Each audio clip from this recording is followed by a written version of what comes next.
Well, it is both my honor and great pleasure to welcome you on behalf of the entire Sage Grey team, and we are truly delighted to have you here with us today. My name is Esther Mokariola, a broadcast journalist and sustainability advocate, and your compere for today's event.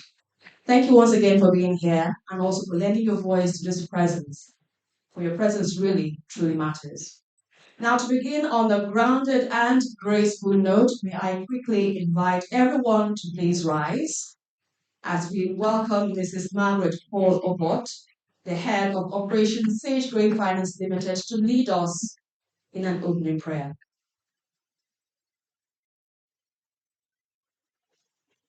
Good morning, everyone. May we bow our heads in prayer. Heavenly Father, we thank you for a day like this. We thank you for your grace and mercy that is sufficient unto us all. We thank you for stage great finance. You have always been our being, our kingdom glory. We exalt and worship your holy name in Jesus' name. Amen. Father, we commit this activity into thy able hand. Say, take control from the beginning to the end in the mighty name of Jesus. Be thou exalted for we know, O God, that at the end of it all glory, honor, be ascribed unto you, and you alone.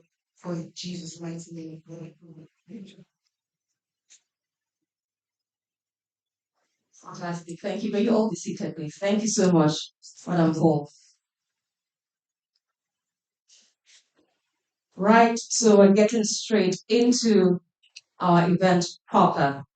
Ladies and gentlemen, once again, distinguished guests, it is my honor to introduce someone whose passion for impact and innovation continues to shape lives and industries and, of course, communities across Africa. Mr. Temitope Mushewe is the founding managing director of Sage Grey Finance Limited, a visionary leader with over 15 years of experience in the financial services space. Well, he has successfully led and advised on major transactions across power, oil and gas, rail, telecoms, manufacturing with a total value of about $700 million. And his work spans across Nigeria, West Africa, and has played a key role in building businesses and championing change from Sierra Leone to Lagos.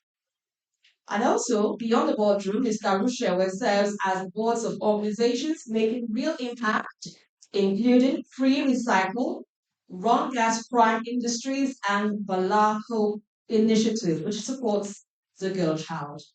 Please join me with a warm round of applause as we welcome the man behind the Sage Grey vision, Mr. Temitope Rushewe. A round of applause, please.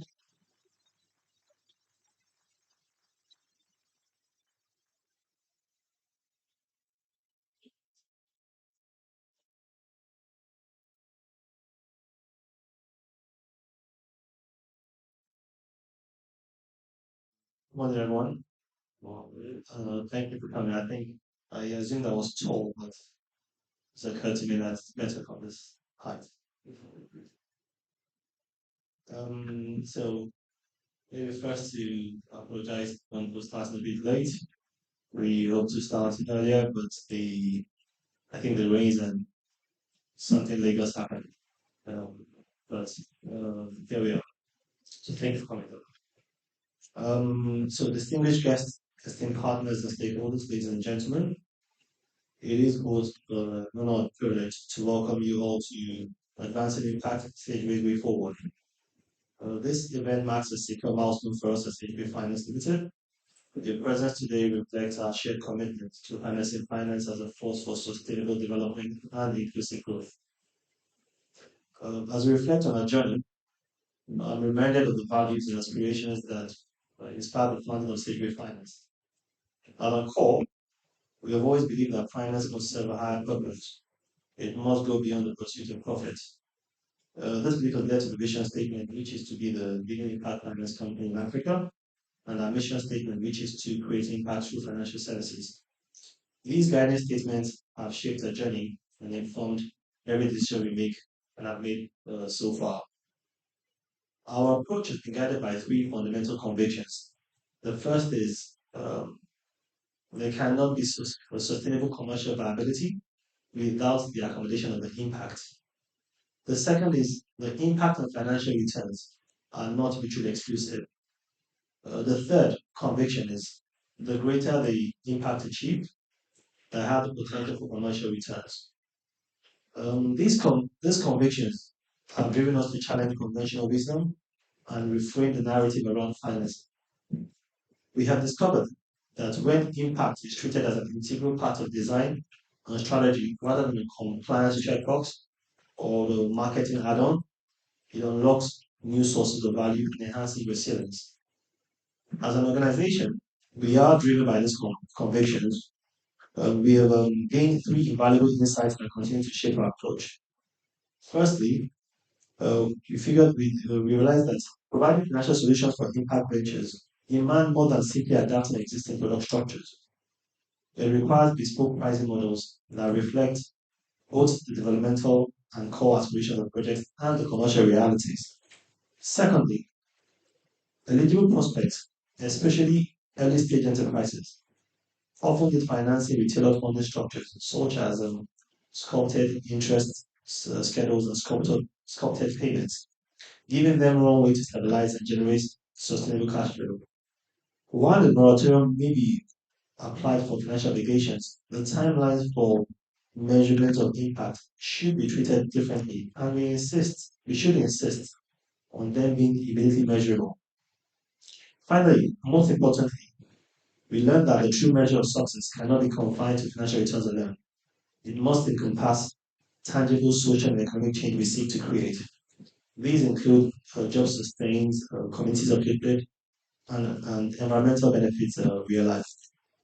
By embedding predefined key performance indicators such as emission reduction targets for climate linked projects or job creation metrics for others into every financial agreement, we ensure accountability for achieving broader developmental outcomes for ourselves, for our partners, and the communities served. Through our investment in enterprises such as Free Recycle, which is a pioneer integrated recycling manufacturing company, and SPL Victoria, which is a clean energy focused organization, we have demonstrated the power of finance to drive job creation and inclusive economic growth while addressing environmental challenges. Our investment in technology through Secret Technologies have demonstrated that technology can be used as a tool to drive measurable impact while generating excellent returns for all stakeholders. These experiences have reinforced our core belief that impact and commercial success are complementary objectives that strengthen each other rather than mutually exclusive or opposing forces. We have developed and continue to develop innovative impact finance programs that reflect our commitment. One of such examples is a recent partnership with Bank of Industry. Through this collaboration, we are now able to provide affordable financing at 9% per annum, which significantly reduces the overall borrowing cost for our clients, particularly during the developmental phase. This is especially crucial for SMEs within the first year of the operation, a period where access to affordable finance can determine their ability to scale, survive, and to even deliver impact. This initiative, alongside others, have shown how tailored accessible finance can serve as a catalyst for long-term growth and impact.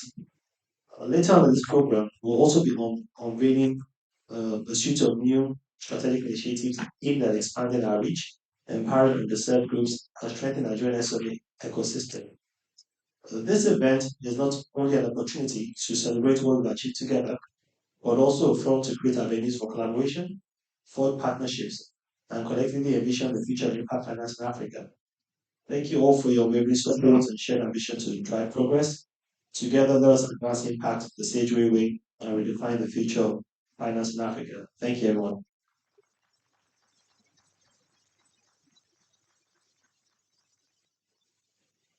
Thank you, sir. Please, one more time, a round of applause for the developing of staged green finance. Thank you so much, sir, for that opening address.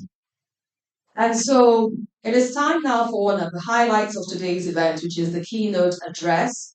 And our speaker is a true leader in sustainability and circular economy, not just in Nigeria, but on the global stage. And she is the Executive Director of the Circular Economy Innovation Partnerships in Lagos, working to shape a future where business and the environment go hand in hand.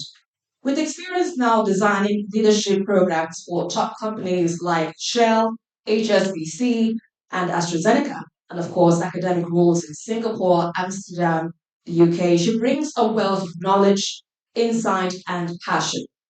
Ladies and gentlemen, please join me in welcoming with a warm round of applause Dr. Natalie Bimisic as she delivers keynote address. Please keep your hands together. Thank you so much. It's really a pleasure to be here.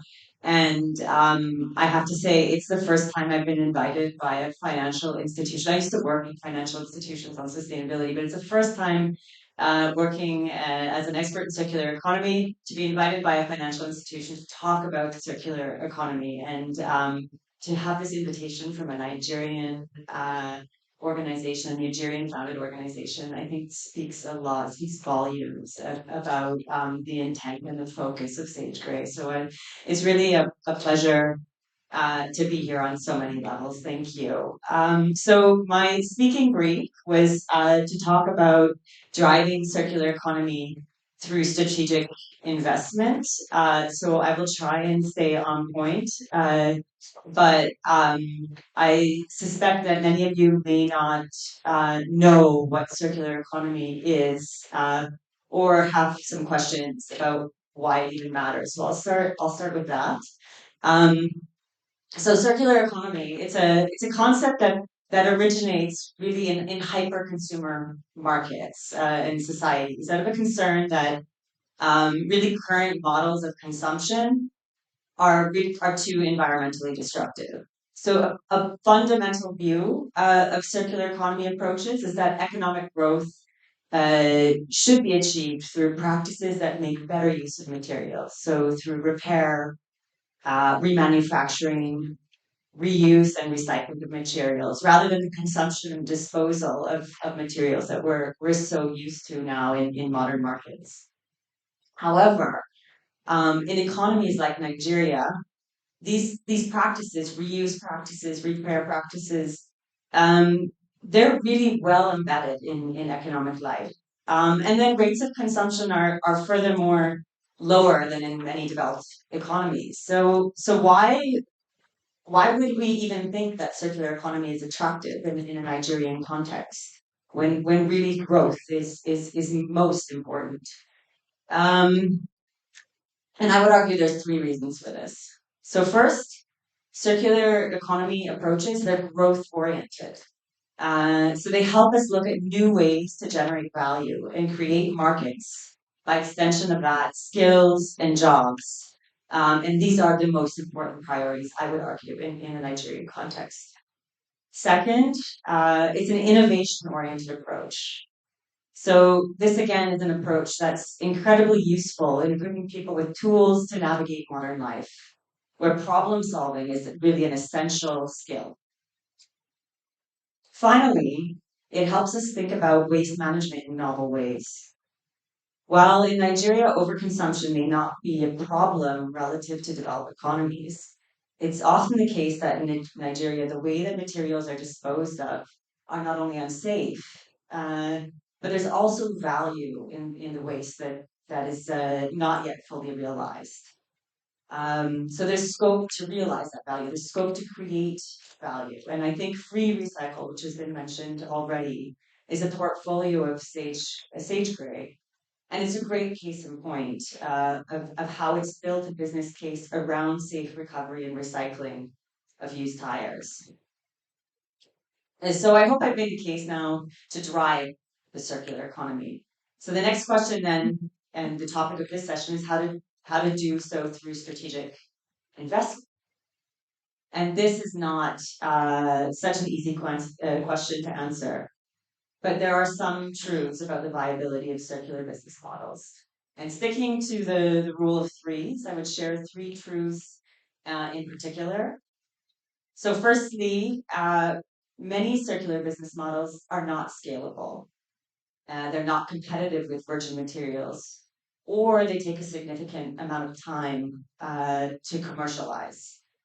So there's issues such as the quality and the consistency of feedstock for many businesses. There's issues around logistics, cost of investing in equipment and infrastructure when these business models are not yet proven. And these all play a role in the investability. Second, as someone much wiser than me has argued, many markets for circular business models are artificial. So, in other words, they're created through subsidies, through taxes, or other regulatory requirements that are not necessarily based on pure market need. Although, personally, I would argue there's very few pure markets in the Adam Smith sense of the word that really exist. And then thirdly, and linked to this second point, circular business models depend on strong market linkages with a price for materials. So in other words, there needs to be people willing to buy and sell waste materials in a stable way for trade to happen. And this can be quite difficult. So one example is Tetra Pak, which is considered to be very, very highly recyclable, one of the most recyclable kinds of packaging globally. However, in Nigeria, the offtake doesn't really exist, so there is not a market for it locally, and therefore no market value. So then, moving to the strategic investment, I would personally argue for three actions.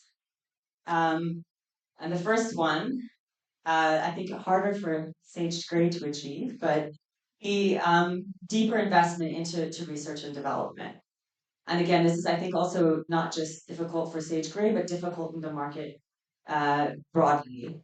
Never the, never, Nevertheless, I think it's a really critical tool in terms of creating value for local markets or any market. And exploring how to make better use of public and private R&D spend is really essential for mobilizing circular economy and broader innovation in Nigeria. Two, deeper engagement with government on market creation tools. So we think of tools such as extended producer responsibility, where producers pay fees to collect and create the value for waste, as being a critical regulatory tool. But we need to look beyond this, and we need a more coordinated effort on issues such as ease of doing business, supporting innovation, and developing functional carbon markets that provide benefits to the small businesses that drive Nigeria's economy. These are key priorities in my view. And then thirdly and finally, more attention by investors to circular business models, really focusing on the viability of these models and producing the evidence in the public around where they are not. It's this type of attention that helps to produce better evidence that leads to a more productive discussion, both in the market but also in an investor level, about the designing financial products that can really fit the market. And I just maybe would end on the point that it was really to read the material published by CHJ, we see how this organization has really created products to fit this market and to address the needs of the SME business, the SMEs and other kinds of organizations who really desperately need that access to capital. So more of that is going to help, and we're really excited to be on this journey with Sage Gray. Thank you very much.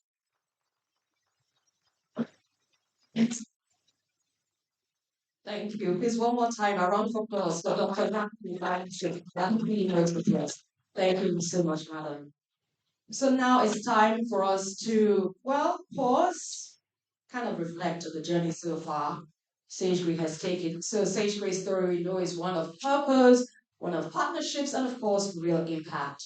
And we understand from bold beginnings to milestones that matter, every step SageGrey has taken has been driven by clear vision to make the difference where it truly counts. Now, to bring that story to life, we'd like to share a short film, quite short, that captures Sage Gray's values, work, and the lives touched along the way. So kindly sit back and enjoy our impact journey.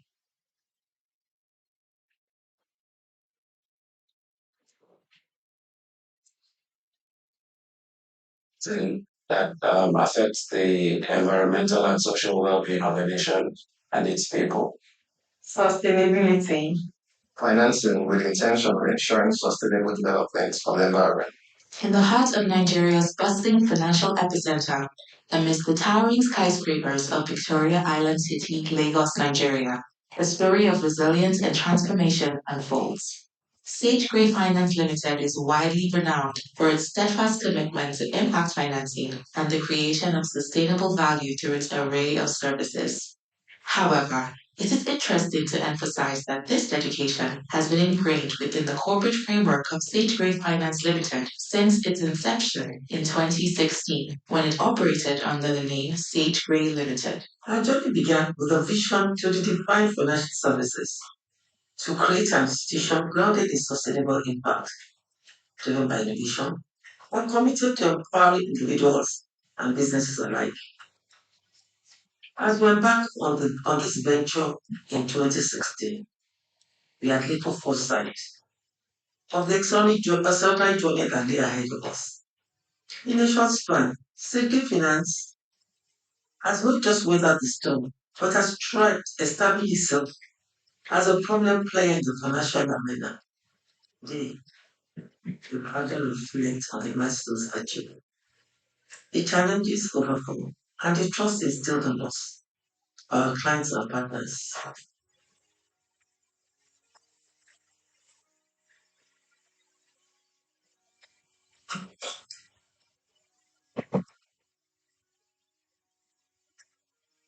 In 2016, we started operations under the banner of Sage Limited, which was founded as a nexus for advisory, finance solutions, and investments. Our primary objective was twofold: to draw investments into Nigeria and to offer international grade services to Nigeria by Nigerians. Concurrently, we aim to foster local opportunities while enticing international partners through bespoke solutions, particularly in financial services. Our strategy embraced a multifaceted approach, encompassing project development, investment, and strategic collaborations through impact financing. With bankable projects, we secured funding, include direct investment from State Trade Limited. In major instances, we served as the bridge for international funding, creating value for all stakeholders. We also worked extensively with our Nigerian clients, providing market support for them within the regulatory and operational landscape. Within the initial 2 years of our operations as State Brilliant, our strategic approach to investing in fixed income market and under money market instruments yielded substantial results. We engineered a robust foundation that ensures sustainable long-term financial growth, not only for the company, but also for our stakeholders. We also set precedents that fueled the expansion of businesses for our clients through our tailored credit structures, propelling them into new realms of success. During this fundamental period, our focus transcended many milestones. It was about establishing precedents for the future of sustainable impact financing. As one of the early staff members of Sage Limited, it was profoundly fulfilling to be part of the company's growth journey. Our focus extended beyond mere recruitment as we developed strategies to attract and retain top talent, ensuring our team reflected the diverse range of perspectives and experiences. We dedicated ourselves to shaping a workplace culture rooted in inclusivity and excellence. This was evident as we had a higher proportion of female employees compared to the counterparts. Our focus on driving operational efficiency and effectiveness was also paramount as we ensured compliance and regulatory requirements governing impact financing and implemented rigorous internal controls in our activities, which bolstered stakeholders' trust in our commitment to ethical practices and creating valued impact in their respective businesses. Mr. Omutayo Banjo, the non-executive director at Sage Grey Finance Limited, provides insights into the company's operational strategy concerning impact financing. Mr. Banjo serves as the chairman of the Board Finance, Investment and Risk Management Committee and is also the chairman of the company's Board Credit Committee. Impact financing is integral to every financial transaction undertaken by Secret Finance Limited, whether it involves simple lending or complex investment. It ensures that all projects and investment activities are meticulously structured and measured to achieve tangible social and environmental impact. Impact financing is a core strategy of our company. We prioritize investment that generate both financial returns and meaningful social or environmental impact. For example, we provide loans to sustainable energy and waste recycling projects that reduce carbon emissions and promote clean energy adoption. By financing these projects, we not only generate financial returns for our investors, but also support the transition to a low carbon economy and mitigate climate change. Great Finance has a board approved impact financing framework, which recommends the strategy of the company towards financing businesses, projects, or initiatives, provided that there's a clear line of sight that it will generate positive social and environmental outcomes alongside financial returns. The Nigerian financial industry holds a fundamental position in driving the country's economic growth, fostering investment opportunities, and facilitating development. Comprising a diverse range of institutions including banks, insurance companies, investment firms, and microfinance institutions, Nigeria's financial sector operates as a dynamic and multi-layered ecosystem. However, despite its vibrancy, the Nigerian financial industry grapples with several challenges, including limited access to finance for SEMEs, inadequate infrastructure, regulatory constraints, environmental degradation, and economic volatility, to mention a few. In response to these challenges, there has been a growing recognition of the importance of impact financing, a practice that channels capital into ventures, generating positive social and environmental outcomes alongside financial returns. Recognizing the potential of impact financing to address these challenges, Sage Gray Limited embraced the adoption of impact financing since its formative years with the aim of meeting its evolving clients' needs and regulatory standards while playing a transformative role in shaping a more equitable society. Motivated to expand its impact on a broader scale and incorporate environmental, social, and governance ESG principles into its operations, Sage Gray Limited embarked on a resolute quest. This journey aimed to not only promote impact financing more extensively, but also to embed sustainability and responsible governance into every facet of the company's practices. In accordance with the comprehensive strategy of the company, it became increasingly apparent that our trajectory needed to evolve, encompassing a wider spectrum of objectives. Central to our growth was the recognition of the critical importance of integrating environmental, social, and governance (ESG) considerations into every facet of operations. This broader focus aimed not only to enhance our sustainability practice, but also to align our activities more closely with the principles of responsible business conduct. Transitioning into a regulated entity is a strategic decision to enable us to connect with a larger vision to position ourselves not only for financial success, but also as a force for positive change within the industry and society at large. Determined to seek more ways in the promotion of impact financing on a larger scale and integrate environmental, social, and governance considerations into its practices, the company took a significant step forward by becoming a regulated company licensed by the Central Bank of Nigeria.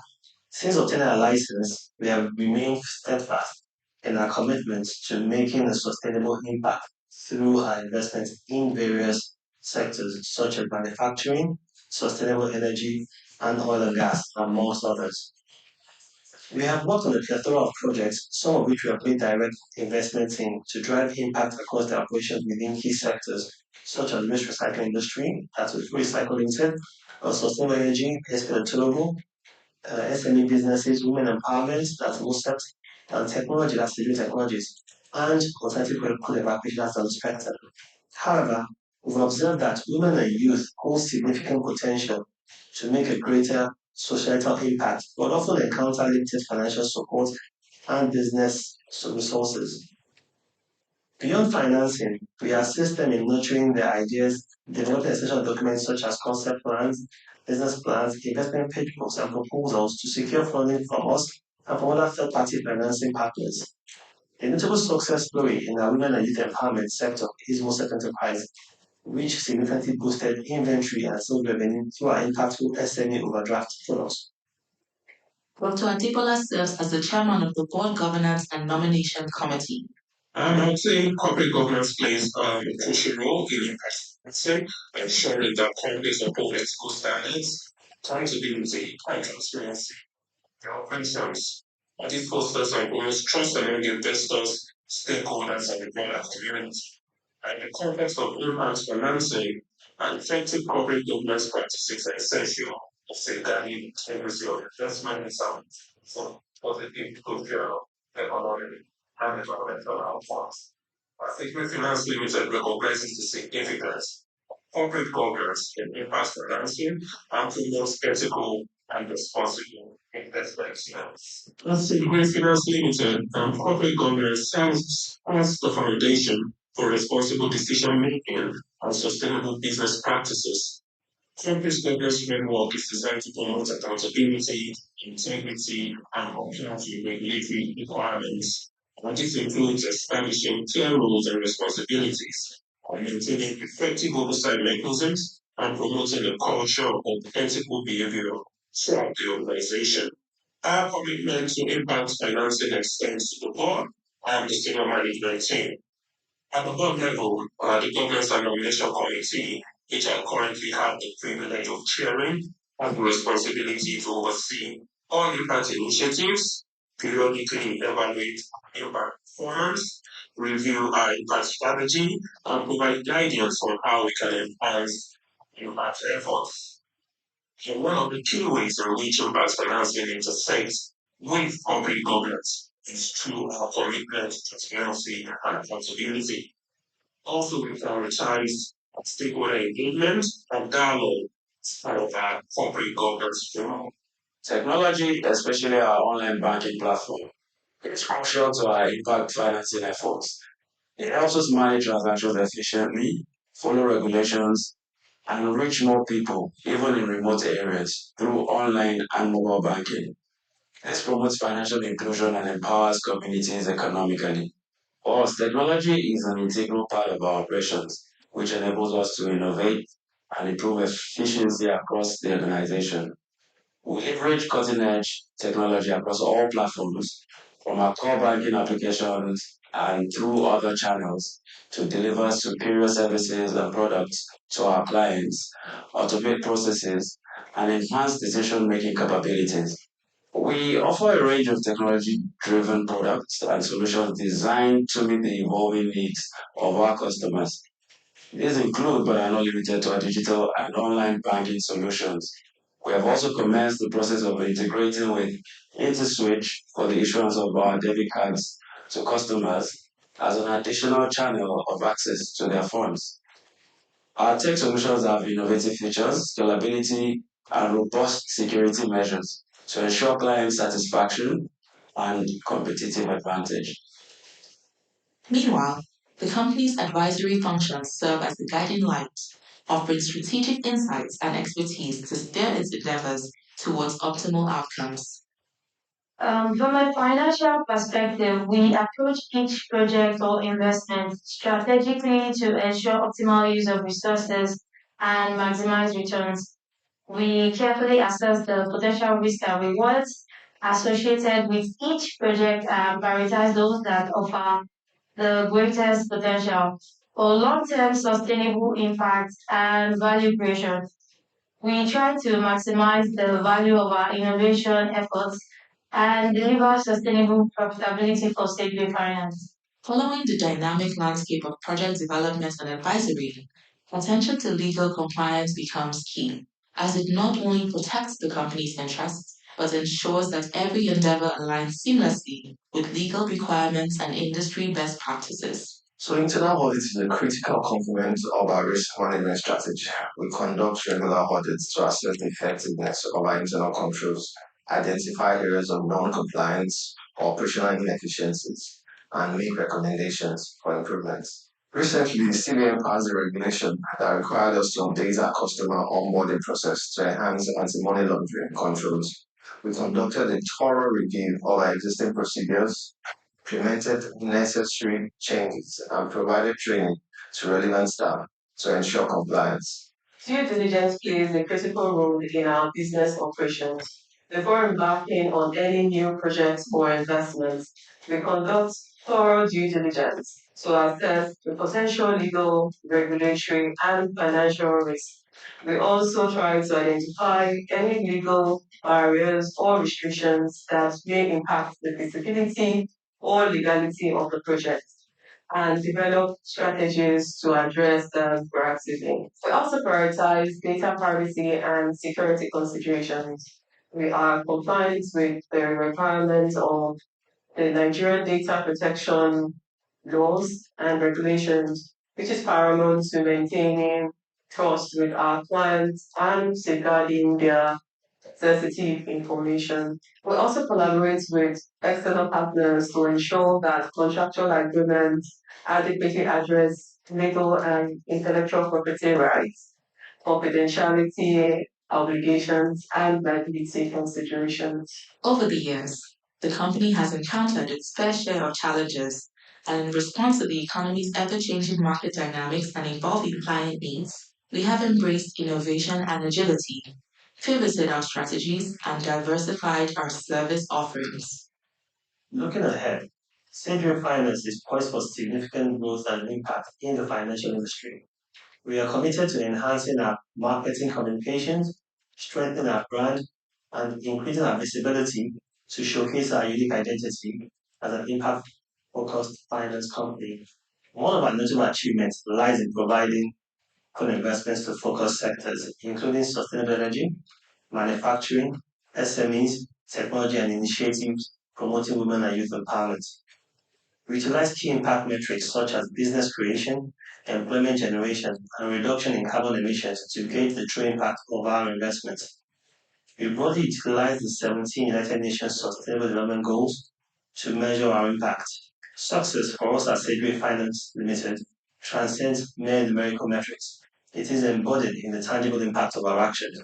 We take pride in the fact that our operations are consistently translated into substantial positive changes, particularly in the projects that we've invested in.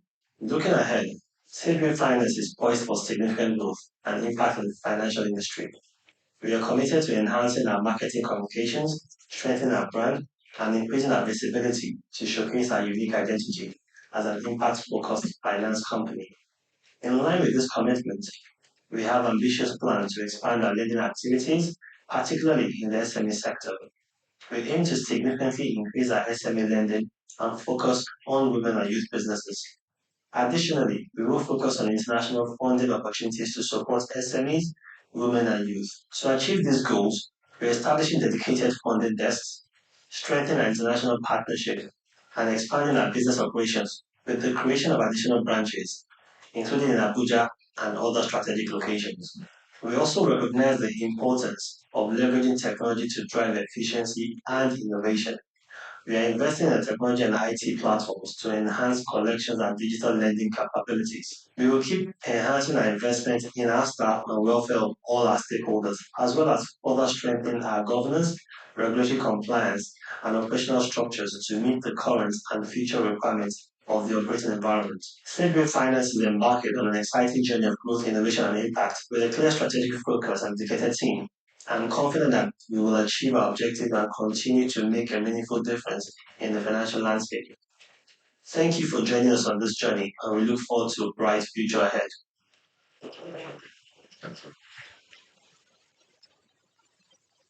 We can do better. Round of applause one more time for stage grade 5. So now we know who we are at Stage Grade Finance, our values, our work, and the lives we've touched along the way. So, ladies and gentlemen, we've come to the next segment of today's event, which is our stakeholders panel discussion. And this session is designed to be interactive, insightful, and of course, thought provoking. So, we'll be hearing directly from key individuals who bring experience, perspectives, and of course, shared commitments to driving meaningful impact. Well, there will be time, I would say, for questions and comments. So please feel free now to note your questions as we go along. Now, to lead the conversation, we have, let me quickly invite Elizabeth Musa, a broadcast journalist and video content lead at Business Day Media. She's known for telling stories that matter, and today she will be helping us to dive right into this exciting discussion. Please put your hands together as I call on Elizabeth. Over to you.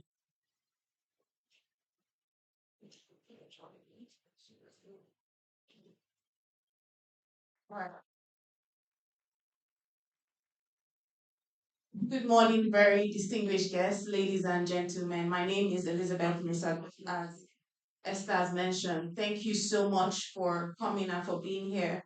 So this panel's conversation is very important. It's all about driving impact financing opportunities in Africa.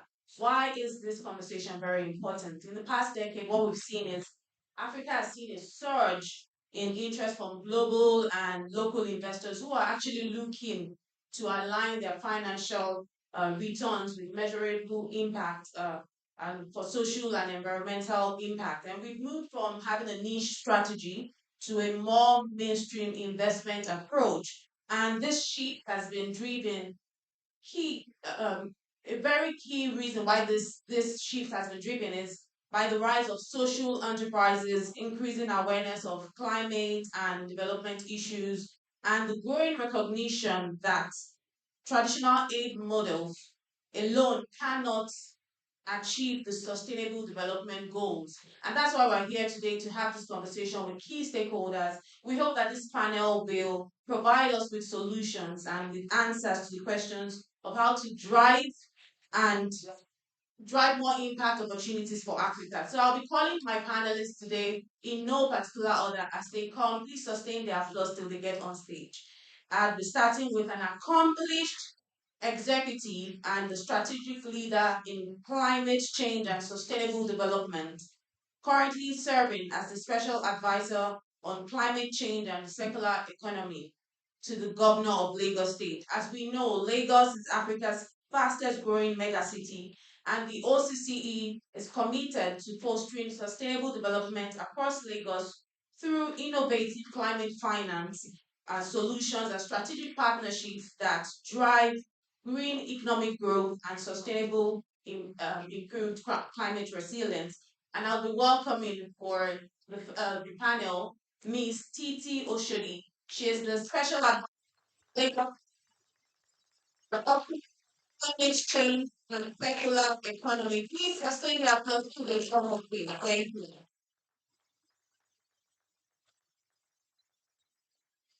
Next on this panel is a serial entrepreneur and a visionary leader at the forefront of Nigeria's energy and logistics sector. She is the Group Chief Executive Officer of Direct Waters Petroleum and Logistics Limited, which is a reputable player in Nigeria's oil and maritime industry, and also the Managing Director of Selai Gas Station Limited, which is a fast growing liquefied petroleum gas retail brand.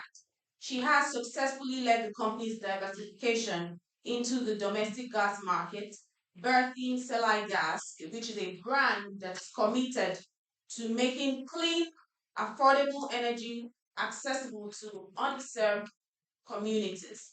It's important to note that during the 2020 pandemic, she spearheaded a social energy initiative through Selai Gas, targeting low-income households, especially women in suburban Lagos. Ladies and gentlemen, please welcome Ms. Damilola Olabi Oshimito.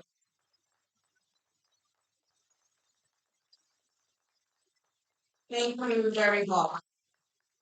And next on this panel is the Chief Impact Officer at the Bank of Industry with over 15 years in development finance and public policy.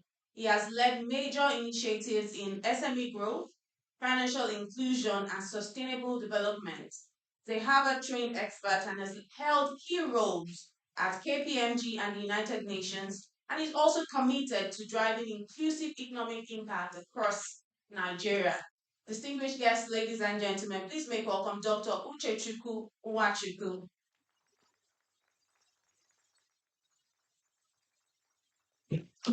Please sustain the applause for the comfort. Thank you very much.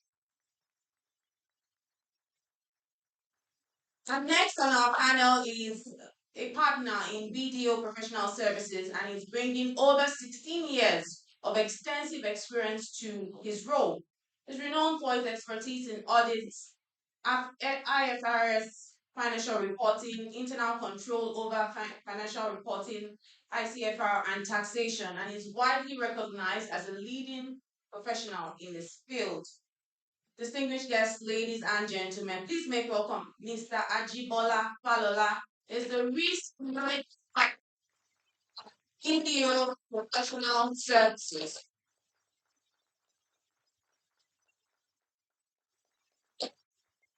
Thank you very much. And last but certainly not the least is our Executive Director at Sage Grey Finance Limited. He is a seasoned professional with over 17 years of experience in the banking industry. Started his early career as a domestic operations officer in Zenith Bank in 2006 and rose to the position of IT audit at Zenith Bank. He is responsible for the company's IT audit services and provides compliance and security advices to clients. He also holds a Bachelor of Science degree in accounting and MBA, entrepreneurship and small business management from Babcock University. Distinguished guests, ladies and gentlemen, sadly to know Akiba, the Executive Director of Sage Grey Finance Limited. I had to call that again to be sure that I got the pronunciation. Welcome to the panel. Thank you so much.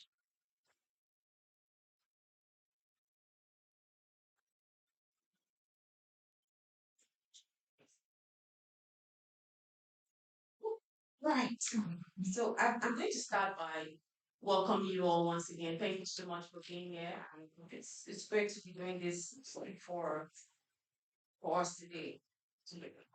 So my first question will be going I'm trying to see who I'll go with. Just give me a moment. So I'll be taking my first question to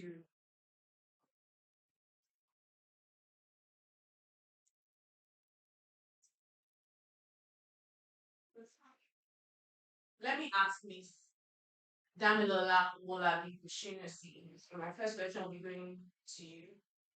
So when we talk about driving impact financing in Africa, what's your experience when we talk about risk and compliance in driving impact financing in Africa? How are reporting and auditing practices evolving to enhance transparency and credibility impact investors? Right. Thank you very much for this question and my warm appreciations to praise him for this opportunity to be here and also to share my thoughts on impact finance. So I want to speak on impact financing as it relates to me as an entrepreneur in Nigeria, particularly being a female business owner. Nigeria has a very complex financial system, I just see. And a lot of times you are at events and conferences, government institutions are like, there is so much funding available. You need to tap into it. Madam is smiling, it's like she can relate. The funding is there, no one is taking it. So 2020 was declared the decade of gas, and that was when we diversified our business into the LPG space. So the then minister declared it the decade of gas and said they were focused on gas projects and they were going to be investing in gas projects. We were all excited and lots of businesses started. my business is a classical example that started as a result of that declaration from the dead minister. And looking back, going to financial government institutional fundings, where we're told that women-led businesses had a particular quota for for for access into this kind of funding. And on getting to those institutions, you hear a totally different thing. We're focused on impact towards clean energy, clean cooking. So those of you in the clean cooking space, come and you will be attended. On getting there, you're being asked, do you have a contract with an IOC? Do you have a contract with ExxonMobil? And I'm like, there is no proper understanding of even what this funding that is created for. There is no proper understanding of what um, the um, the beneficiaries of these funds would need to be able to access the fund. So we had a stakeholders forum and we were told that you needed to have a contract from an IOC to be able to access this fund. So we realized that this institutional funding that was declared accessible for women in businesses in the LPG space, in the renewable energy space, there was no proper understanding as to how this fund was going to be utilized.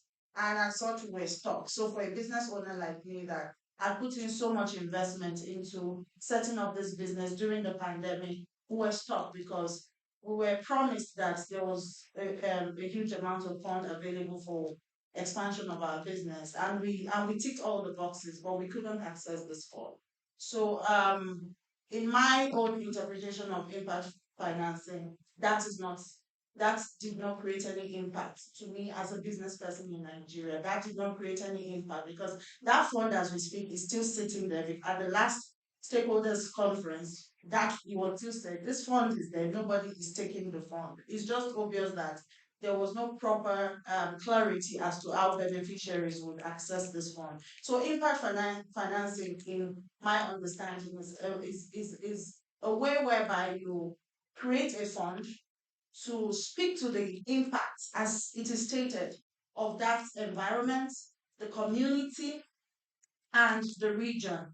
Classical example is the clean energy um, space, right? Whereby funds are available for people that are running businesses in the clean energy space, not people that are running fossil fuel kind of business. Clean energy is focused in for that kind of funding, whereby people that are into renewable energies, people that are into CNG, cooking gas, and what have you. But this kind of funds are not easily accessed. But thank God for companies like Sage Grey that were able to come to our rescue. I'm sure by the next time I'm asked to speak, I want to speak my Sage story because I thought I was going to see myself on that screen. Mr. Boy, I see myself. Sage came to our rescue. Thankfully, if not, the dream and where we are today won't have been achievable if not for great problem. Thank you very much. Speaking of your sage grey story, I'll just come to Mr. Atiba and ask you the question. The first question I asked was supposed to be for Mr. Ajibola. So I'll come back to you on that question, but I'll come to you now, Mr. Atiba. Now, can you tell us just very quickly over the years how impact financing has improved the company's outlook and some of the challenges that you have faced and how you've been able to provide a solution? Okay, thank you so much. So, impact financing for us is a way of life at Sage, right? And it has really tremendously improved our image. Like what she was talking about, we have been able to interpret and align properly what our impact goals are with the beneficiaries' goals also. So for us, because we're keen on ensuring that when we say we are doing impact financing, the beneficiaries of this impact financing would get what we're talking about, and the economy would also be impacted. The environment would also be impacted because both for us and the beneficiaries, we have roles to play. So when we're doing financing, impact financing, we ensure that we move our beneficiaries from where they are currently, if they are not totally aligned with the benefits of impact, to through a journey that would ensure that they would align their practices, their processes towards creating the impact expected. So I would say it's given us a very, very, very good outlook, and it's improved even access to funding and the outlook of our company, both locally and internationally. As for the challenges that we have faced, it's not unusual, like she mentioned. The adoption for certain people has been a bit difficult because when you're used to certain practices and you're told, look, you have to go through a journey of transforming your processes to align and make sure that the benefits of the impact are seen in the environment and also in your own economy. A lot of people do not really get that. But I mean, we've worked with our partners, our beneficiaries, and we've seen proper value. Thank you. Thank you, Mr. Atiba. You can give him a round of applause for that response. Back to you to ask how you do measure impact, because it's one thing to talk about this impact, and now then how do we measure this impact? But then let me come to you, Mrs. Titi Live Oshodi. Now, what we know is, in your capacity as the special advisor to Lagos State, is Lagos State implementing any specific policies or interventions to attract impact investment, and also tell us what outputs or benefits that the state expects from this? Good morning, everybody, and thank you so much for another opportunity to come and share. Um, it's even more profound that we're learning a lot more about organizations like Sage, and even more profound that we're at that time where we're beginning to talk about financing and impact financing at best. So for us in Lagos, and especially in our office, climate change and circular economy, we're very definitive about the framework towards investment, and that's because the argument of the economic benefit to be able to drive environmental sustainability cannot be undermined. Um, for us to be able to get people to transition away from the linear economy into a circular economy, there has to be incentives. And so our tenets around measuring impact from an ESG perspective is really, really very important. The projects that we have been able to simulate, and I use the word simulate because um, from what we have gathered thus far on this seat, there is a gap, there's a gaping dysfunction in the knowledgeability, in the literacy, in the education of measuring impact, even in the education of drawing the rubric metric for accessing funds in itself. So on one end, there's a linear side to banks where they look at investment from the way it's normally done, the linear style, and not understanding that there are it's a it's a risk management, there's a risk management function to this investment for impact investment. And that it's not a one size blanket solution, and it's a long, patient one for that matter. So when we start to simulate projects, we help financial institutions to understand that there are tenets for measuring and there are tenets for capturing the necessary insights that make businesses or make projects investable. So we had one that was called the Leave No One Behind, which is essentially driving investment to the underserved community. But we were also very intentional and deliberate about the social development component that would be instituted in it. So it was the Girls Correctional Facility. We needed to institute the principle of circular economy into it. We needed to help them see the modeling of waste to clean energy in it. We also helped them to see how you can repurpose waste that comes, which is essentially helping the communities to see that there is a value that can be captured or that can be gained for every type of waste that is generated in a whole. So these are tenets that are from the understanding of an ESG framework. And that's where we continue to see that there must be intense level of literacy, advocacy, and education from the whole tier, from the household to the private sector, the big boys, to the nano micro SMEs, to the government. Everybody needs to be able to capture the understanding of their role in the contribution of ESG because that's where the green climate and the sustainable economy is derived from. That is what helps with the designing of a report that makes a business investable. So the government is doing a lot in establishing training. We have platforms that is called EcoNexus, and that is deliberately designed for private sector organizations, their sustainable development desks and their unit to understand from design, from their budget booking, from projections, from their forecasting, they can begin to infuse the tenets of social inclusivity, ethical practices, environmental sustainability, and within the organization and within the community in which they are domiciled. So that is one of the very strong pillars that we work with. And of course, you know, like I said again, because you need to also tack on the financial aspect of it, commerce cannot be reduced.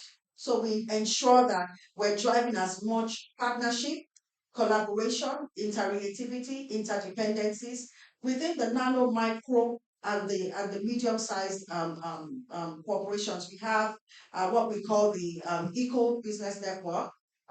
Free is one of our members, and we have also been able to establish that sort of interaction and exchange so that these young businesses can begin to be more mindful about how they capture their impact from that ESG. I'm not going to go before that. Let me not take on that. Thank you very much for that. Please put your hands together for her. Now, let me come to you, Dr. Nwachuku. Let's talk about Bank of Industry and your initiatives. We know that you have initiatives such as the Government Enterprise and Empowerment Program and the Solar Energy Program as well. And we know that it demonstrates the commitment to fostering impact driven development across sectors. But in your own experience, what specific metrics do you use to measure the impact of your investment? And how are you encouraging other stakeholders to adopt similar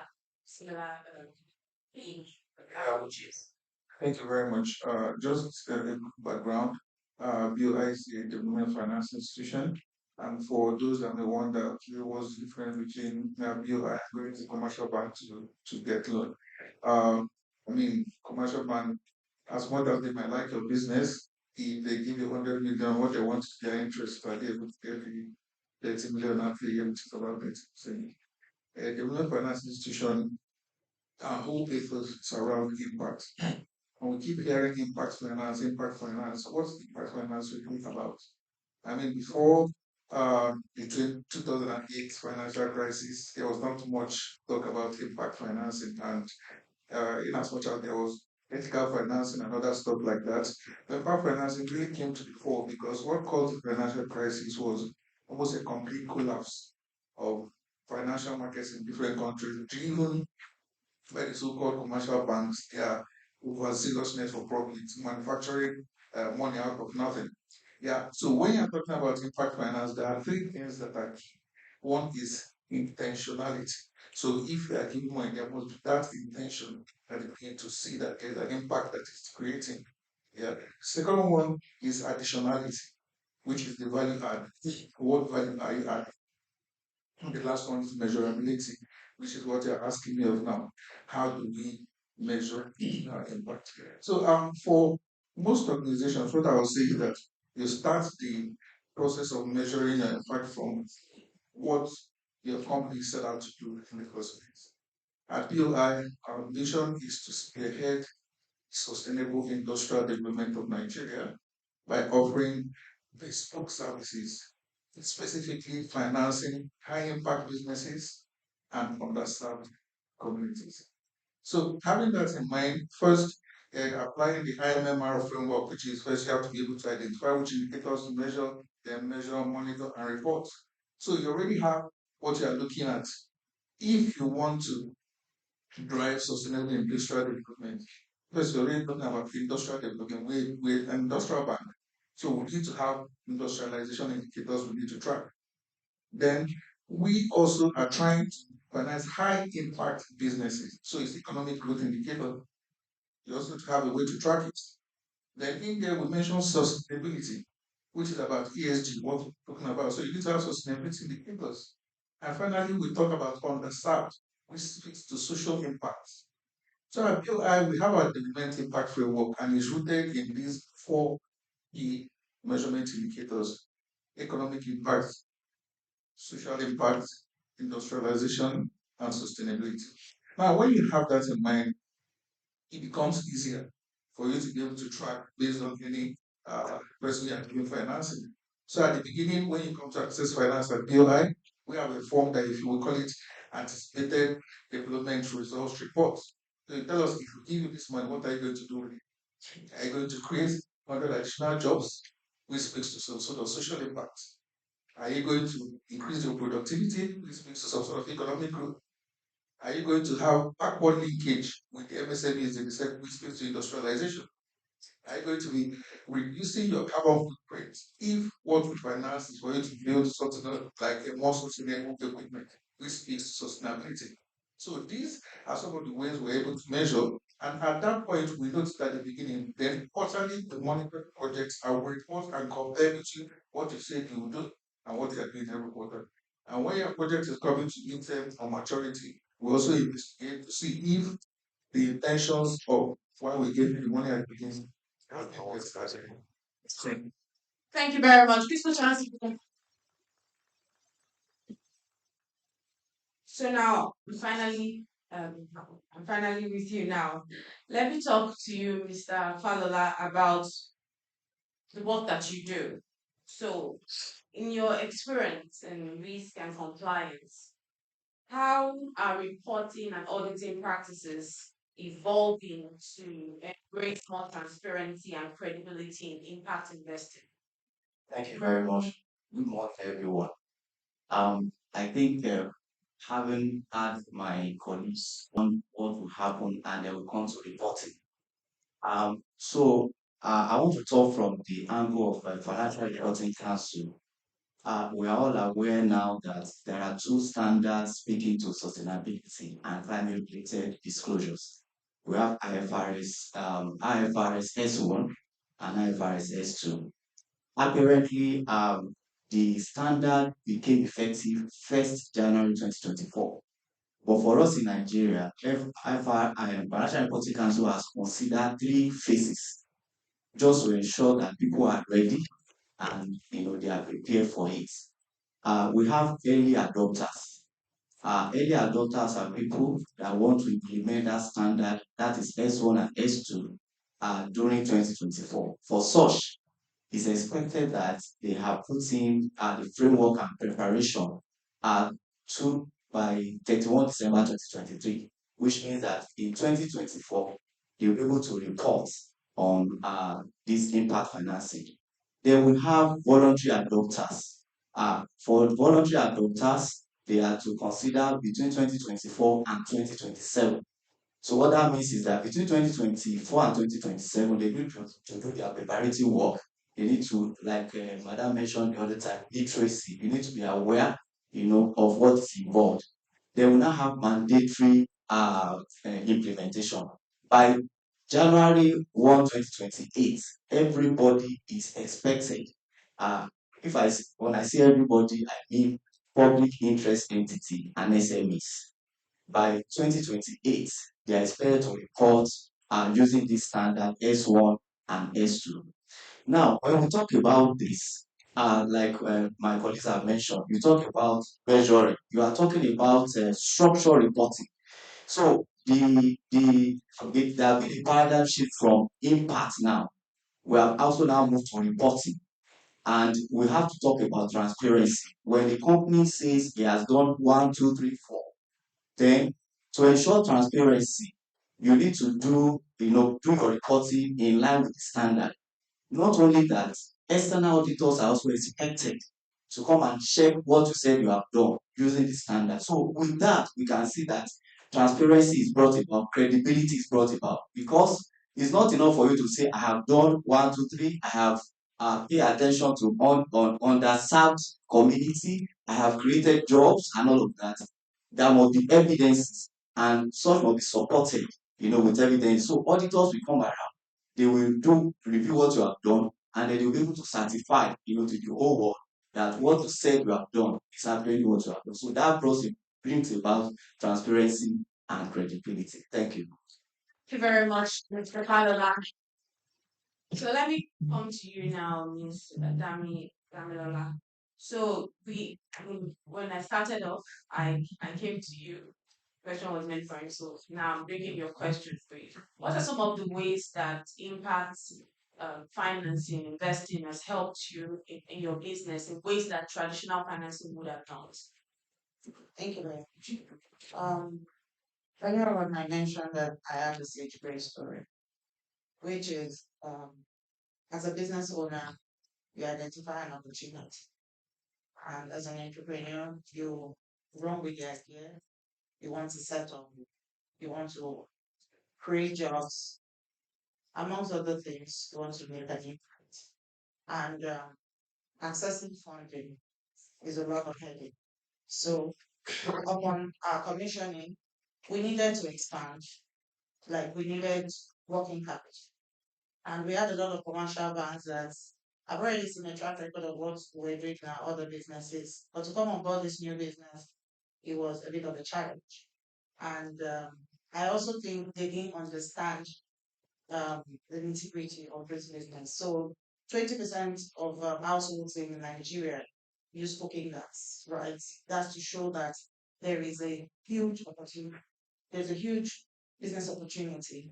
And with the required funding, businesses like ours can expand and can make good returns, even to the investors as well. So Segre came on board with investments to our business, which helped us to be able to secure a truck. Because upon, please, a round of applause for Segre. Because it's very, very emotional and personal to me because at the time of our commissioning and we set up, we didn't have, we were reliant on third party service provider. So what that meant is the owner of the truck, if he wakes up in the morning and doesn't like the place, so our businesses would suffer, right? And we had also a huge gap in the in terms of deliveries to the end users of our products. So Segway coming on board, they understood our business, they understood the impact that our business was going to create, and they were able to invest in that. Now, what impact has he made? He helped us in acquiring the truck. He helped us to acquire fleets of delivery vans to be able to deliver to the end users. He helped us also creating jobs because we created jobs for the truck driver, the drivers of those vans, and other parts of our businesses that we didn't have the capacity in terms of funding capacity to be able to explore. This funding opportunity helped us to be able to expand beyond that reach. And beyond that, it brought um, a great, um, I would like to call it a sense of stability in our business, whereby making us look good before prospects that will come on board our business. In specific terms, what that did for us was there was a strong governance structure that was in our businesses. A lot of Nigerian businesses, why I think they are not bankable is because it's just a one-man business. Mr. and Mrs. running their business, and the banks are not sure if we invest in this, what would happen? Their books are not clean enough. and there is no proper records of what this business is about. So that introduced a strong governance structure into our business, corporate governance into our business. That was also a great thing did. We were bringing that. So I just said that after 6 months into commissioning our business, when we were called to speak about the growth, because our business experienced an exponential growth within 6 months of commission. And when it was and when it was time for us to speak about our business to other stakeholders in the LPG space, it was a warm welcome, and it was a tremendous experience for us, because a lot of them saw that there is a proper structure in this business, and there is that's clear goal of what we want to achieve. So impact in our business that Sedgwick brought is beyond words. Like, it has really helped us to grow from 5 to 100 within a period of 3 years. And because of that 3 years in the month of April, we are very happy to that areas where we can expand and bring cooking gas closer to the indigent communities at an affordable price. Thank you. Thank you very much. Let's have a round of applause for State Trade. Just give up the State Trade. And then it brings me back to you, Mr. Atiba. It was very lovely to hear a story and a sage trade story. I did ask earlier that I'll come back to you on how you measure impact. I think that's one of the ways we measure impact. But do you want to shed more light to us on how you are able to measure impact at Save Green Finance? Okay, thank you very much. And thank you for the good words and kind words. But that's what we do at Sagement. For measuring impact from the highest level, our board, we have an approved policy that speaks to impact finance. We have a framework that was developed with the sign off of the board. So that means that every part of that implementation of the framework is already governed properly. But I would say in developing that framework, we used the likes of the SDGs and then the ESG requirements. And those are the things we measure from the point of assessment of a business for financing. Those are the things we look at. What is your business model? What do you do? What area, what impact box would you tick? And where do we want to get you to? Where are you currently in your business as it concerns environmental improvement and whatnot? So once we check all of that, we identify that as part of assessment. When we make financing available to you, we also monitor to see that the roadmap that we have drawn out with it. And also we report all of that to our board because I mean the source is from the board. So we have a report that we give back to the board that says for financing that we've done over this period, this and this and these are the impact values that we have derived from them as a summary of the measurement that we do. Thank you very much. A round of applause for Mr. Axibari. So I come to you now, Mrs. Titi Oshodi. From a government perspective, can you tell us some of the ways in which impact financing, some of the challenges that we have across Africa when it comes to impact financing, and how you think that different stakeholders can work together to address some of the obstacles that we face? Thank you very much. It's needless to mention the fact that access to capital is a huge aspect for us to be able to front load space to be able to scale and optimize.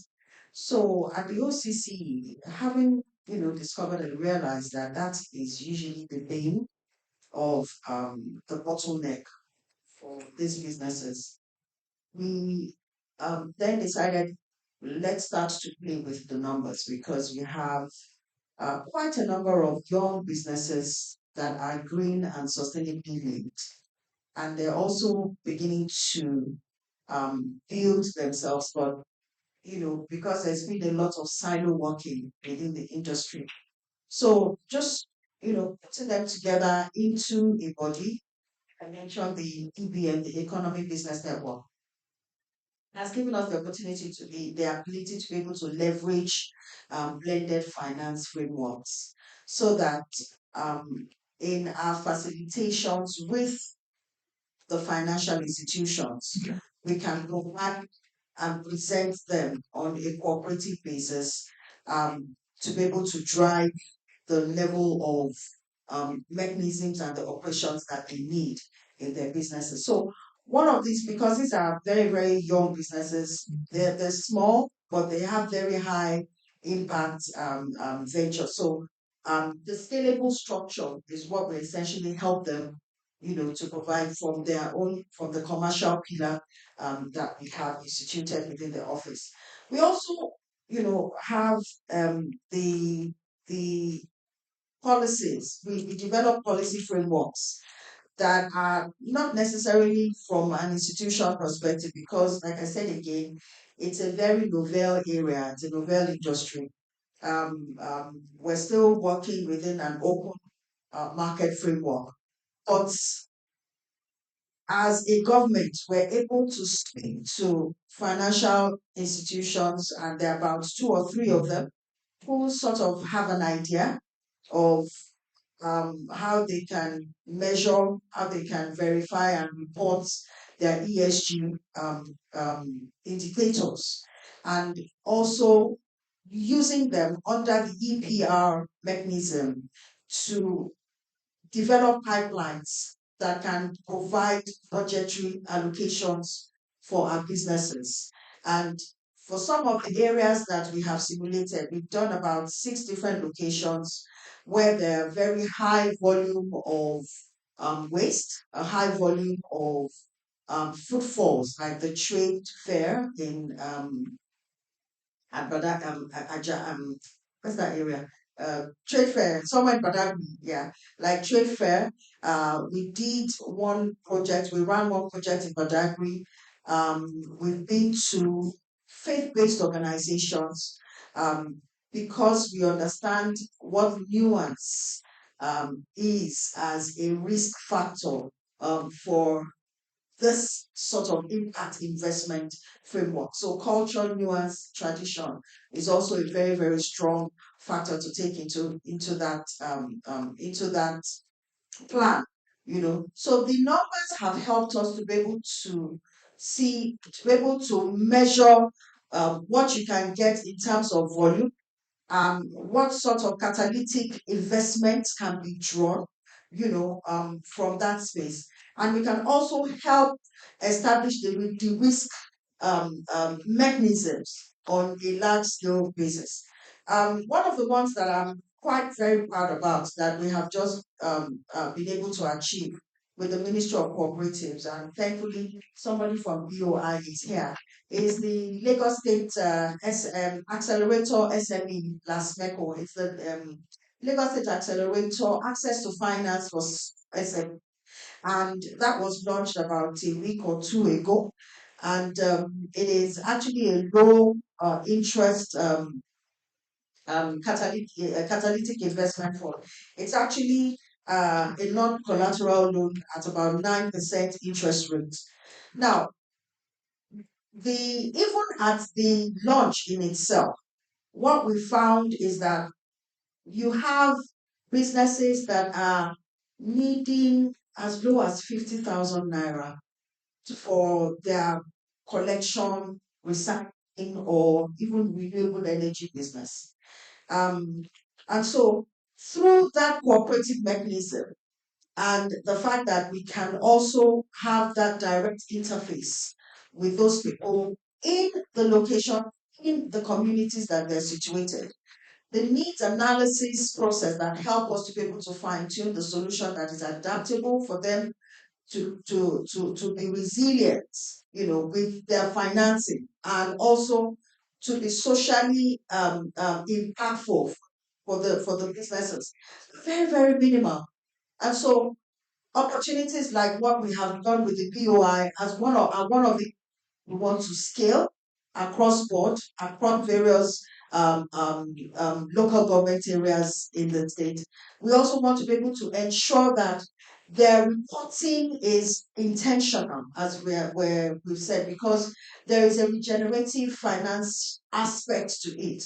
When we're able to capture the essence or the right SDG points, within what they do, it gives it a lot more weight. The reporting gives it a lot more weight that can be that delivered and submitted for carbon asset management.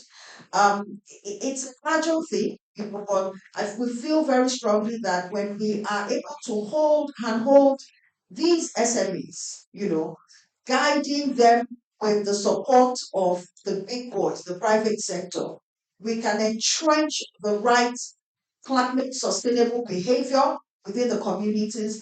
We can also inherently help households also to be able to see where they can get economic benefit, even by the mundane activity of waste management, circular economy practices within their homes. Thank you very much, Ms. City Oshodi. Please put your hands together for her for that. Thank you for highlighting some of the things that you've done with the Bank of Industry. And that brings me to Dr. Nwachukwu. Among some of the programs that you've embarked on, which of these have been the most significant, in your opinions? Which of them have yielded the most significant result? And also, how can people who are also trying to seek access, individuals, organizations, what are some of the eligibility and the requirements and all of that? Thank you very much. I would say actually MSME programs, because at POI we finance projects at almost uh, every level in nano, micro, medium, and large enterprises. But we've got a lot of impact from our MSME programs.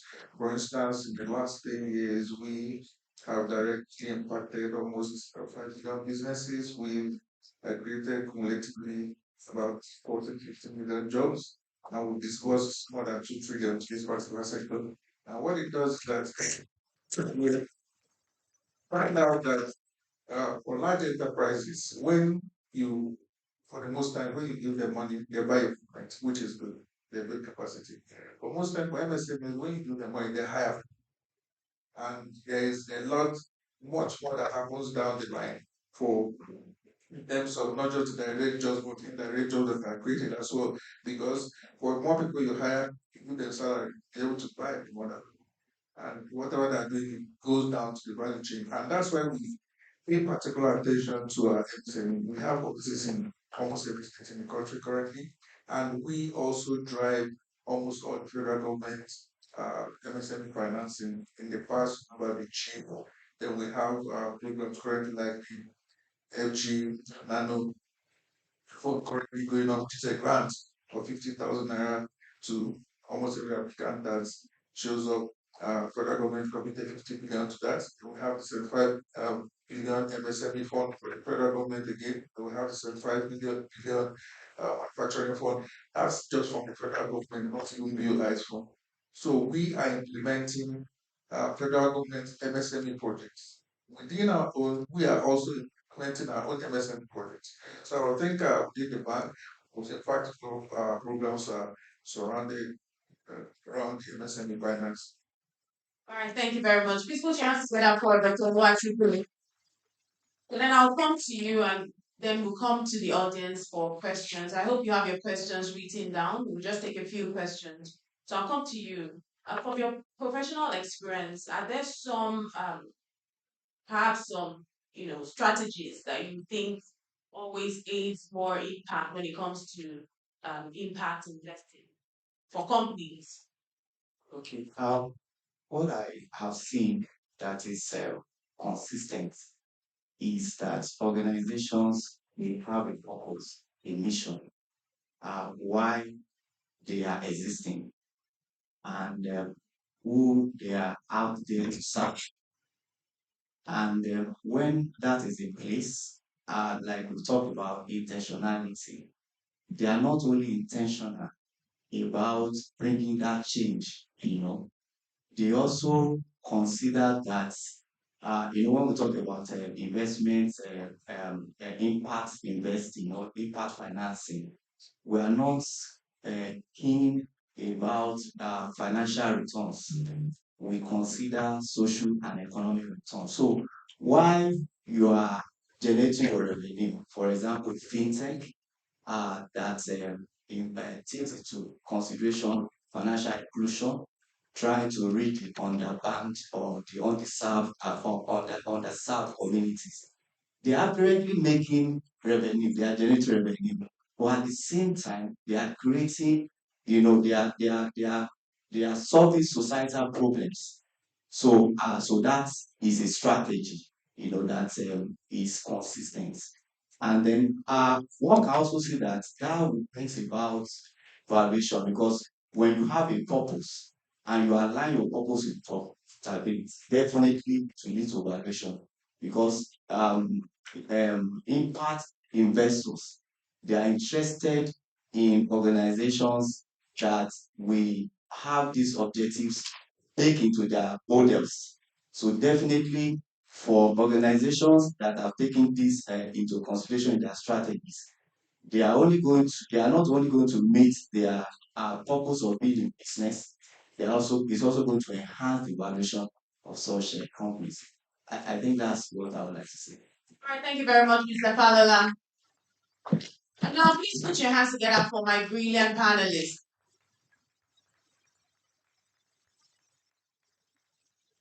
So this is the time where you get to ask your questions. Please put your hands up if you have any question. Make it very brief. Just your name and straight to your question. No parts in, no parts in. Just one question, please. And then if you want to direct it to somebody, please let us know as well. So my name is Elizabeth. My question is this, and this question is for this person. So any questions? Okay, we have one person there. We can have at least four questions. Okay. All right. One, two. Is there anyone who can help the microphone? Thank you. There's a woman at the back was last week. Yes.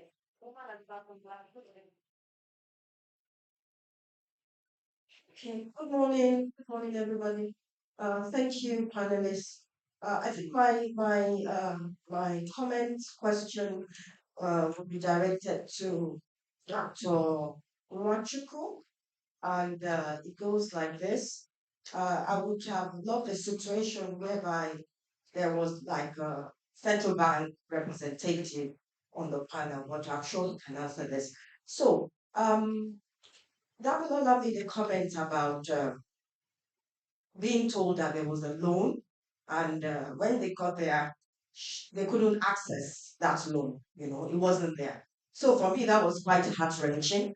So what are the policies or strategies that are in place, to mitigate such happening or such events where you be told that there's access to loan and then you get there and you don't find anything until today the loans are still there, but it's not accessible to anybody.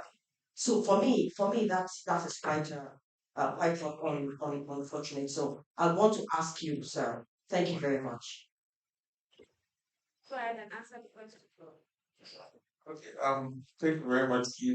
Well, was a BOI, but I would assume what happened, what happens in BOI also, which we try to address, is that most of these institutions, they have uh, what they refer to as their risk acceptance criteria. And when they're designing programs, probably maybe just bank-wide or institution-wide, they already have it. That before you access any financing, you have to have this, you have to do this, you have to do that. And unfortunately, when they're designing the program, they get approval maybe from federal executive council, wherever it is, that they would abide by their risk acceptance criteria, which, as at the time you are drafting it, it seems fine, you give the federal government comfort, but you tie yourself by the leg. Because if part of it is that maybe for you to access that money, you need to have had experience with an IOC, they've tied themselves by the leg. That's why the money is there. So they've not kind of looked with a big granular to see who are the potential customers to design something that is not tied to what they as an institution have agreed to do for every credit that comes to them. So it's a bit of a wrinkle because for you to go outside your rack, you need to get board approval again, which is not the easiest thing to do. So it depends on the implementing agency, and it also depends on how they design the product. But most of the times, when you're designing impact product or products like this, you need to go beyond a bit beyond what you as a company have determined that you should do for every credit that comes to you. So the advice is uh, these things are stuck at the design phase. So when you are designing it, make sure you're able to identify your potential customers, see the potential shortcomings, and find a way to address them quickly. I'll give you an instance. At BUI, we created a program recently referred to as RAPID, which is the rural kind of access financing. If your business is at the head of is at the state headquarters or even a major city, not be able to access it. Of course, initially it was tied to Iraq, meaning that nobody in the village was able to access it. Till we had to say, if we intend to be serious about this, we need to move out of that because people in the village will not have this type of documentation you're looking for. They will not have tax receipts, they will not have registration with CAC, all those kind of things. So you need to go beyond that. And immediately those things were corrected, we moved on quite very quickly.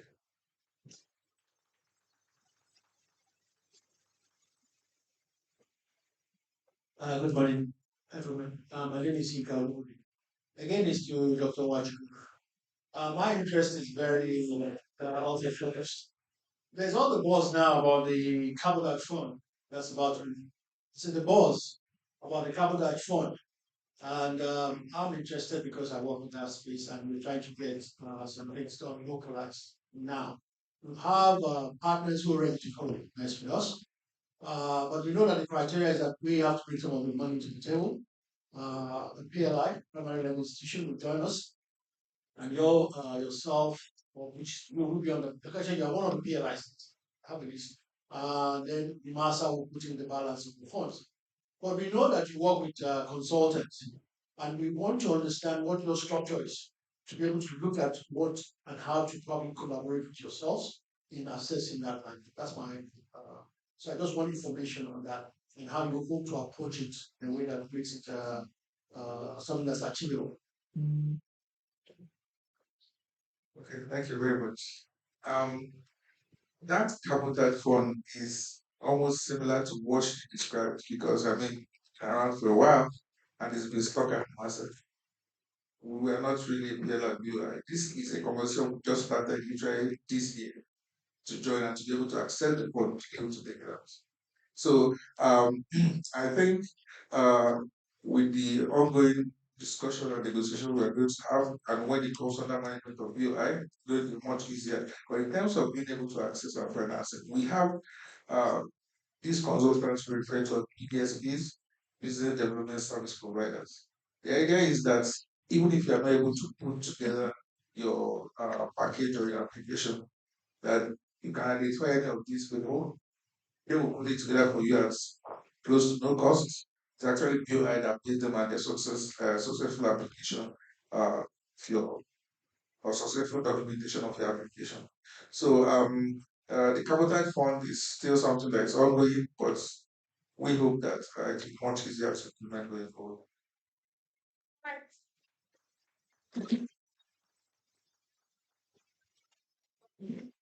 Yeah, the use of those consultant, is that what It's on BOI website actually.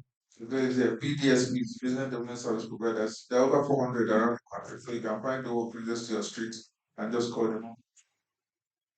Okay, thank you. Do we have any more questions? Okay, there's a question.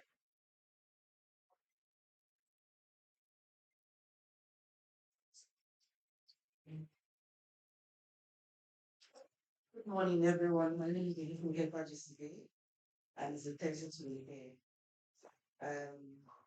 So my question this morning is also to you, Doctor.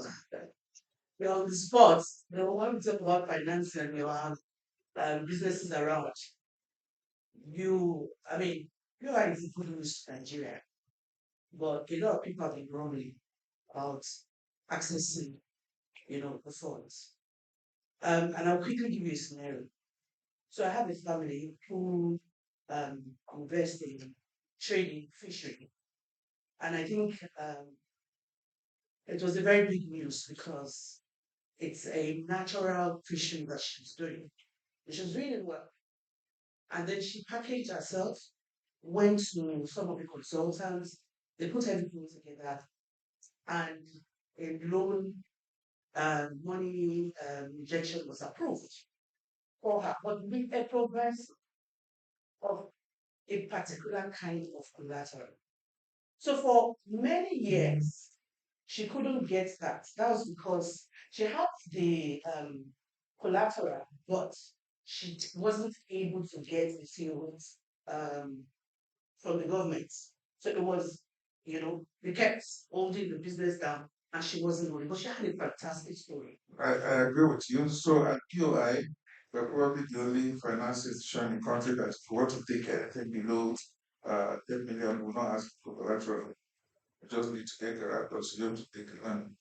But anything above that, no CBN will not allow us to give without collateral. So anything say below 400 million, you can bring maybe legal mortgage, the house, or you can bring uh, bank guarantee for higher funds.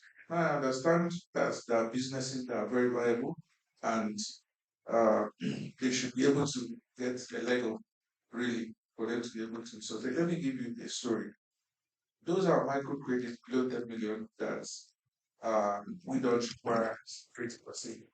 MPL is almost sometimes as high as 95%, while the collateralized facilities were being below 2% in MPL. It's a Nigerian thing. Most people don't like to give back. They just see that from their own national cake. So we cannot even have the risk doing that. You have to secure our facilities. Now, I understand the situation of your friend. You trust, the person, you can guarantee the person. Fine. And we are also working around this, but our solution is not to start issuing financing without security. We are looking at other things like uh, loan guarantees from external parties. So we'll now be getting invested in your business.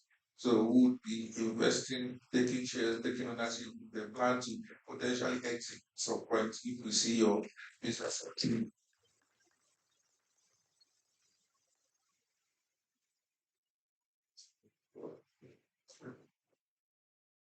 Morning, good afternoon.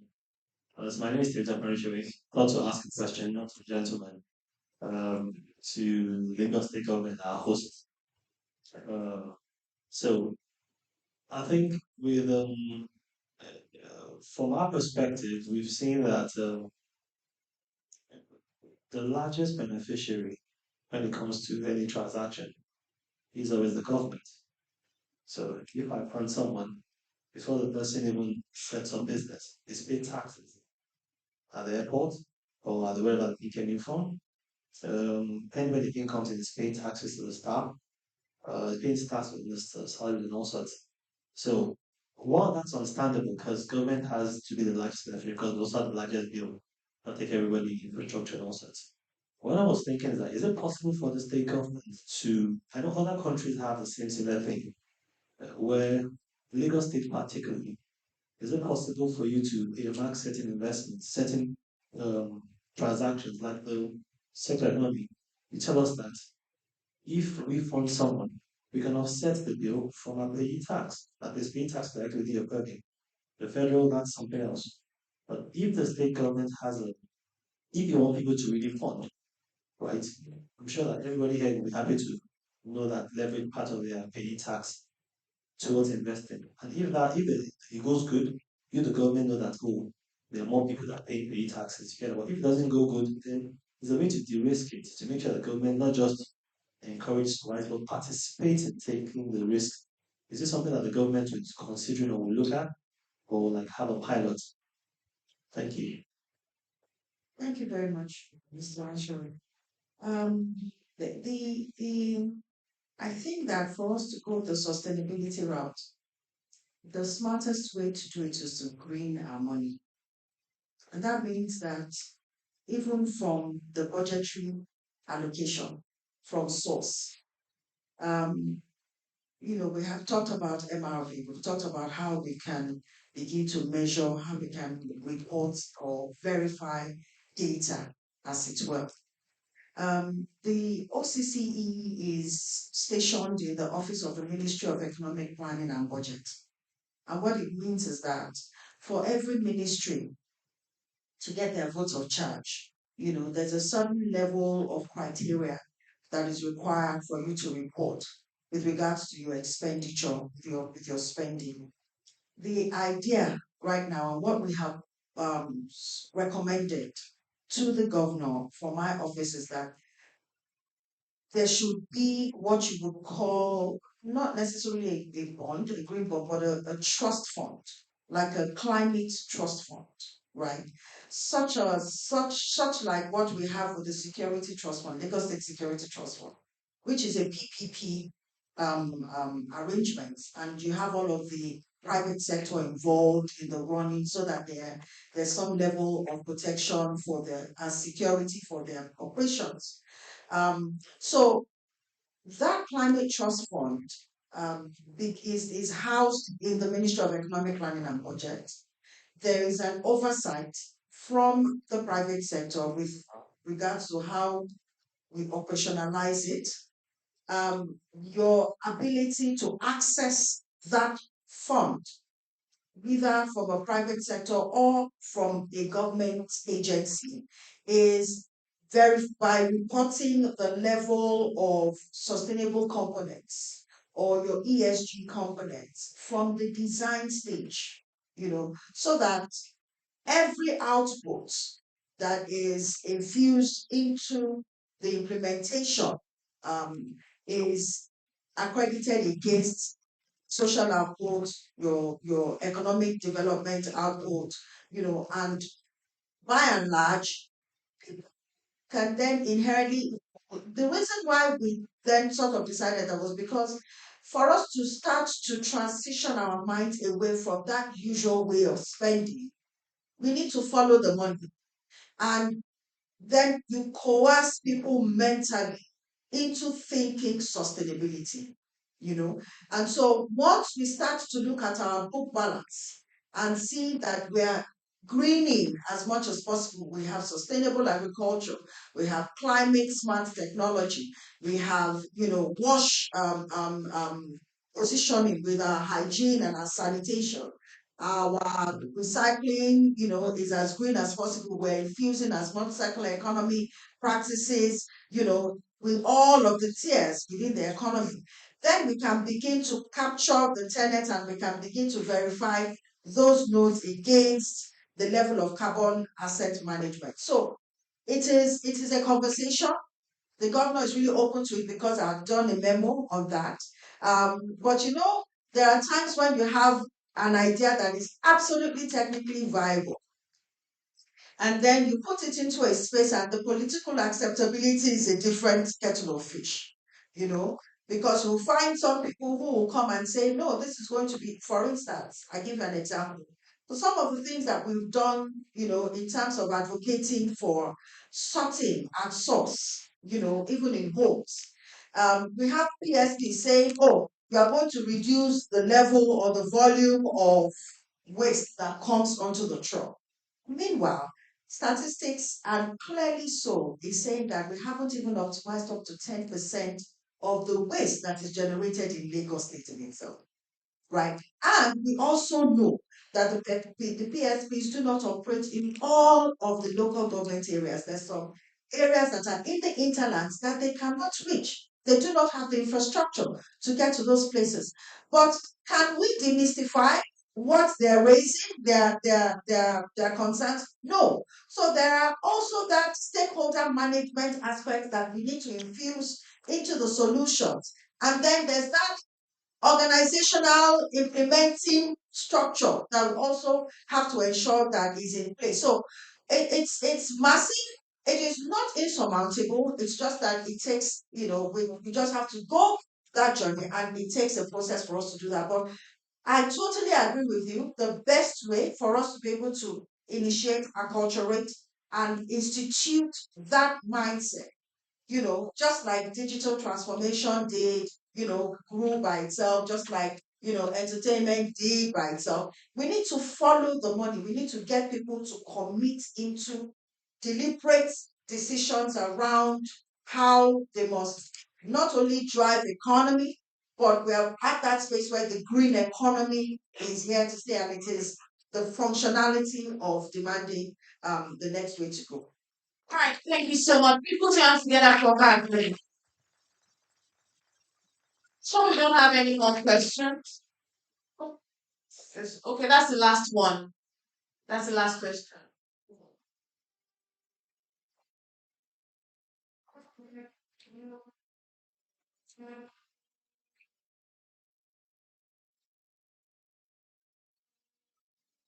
Thank you. Good morning, everyone. I'm Vanessa, and my question is for the city.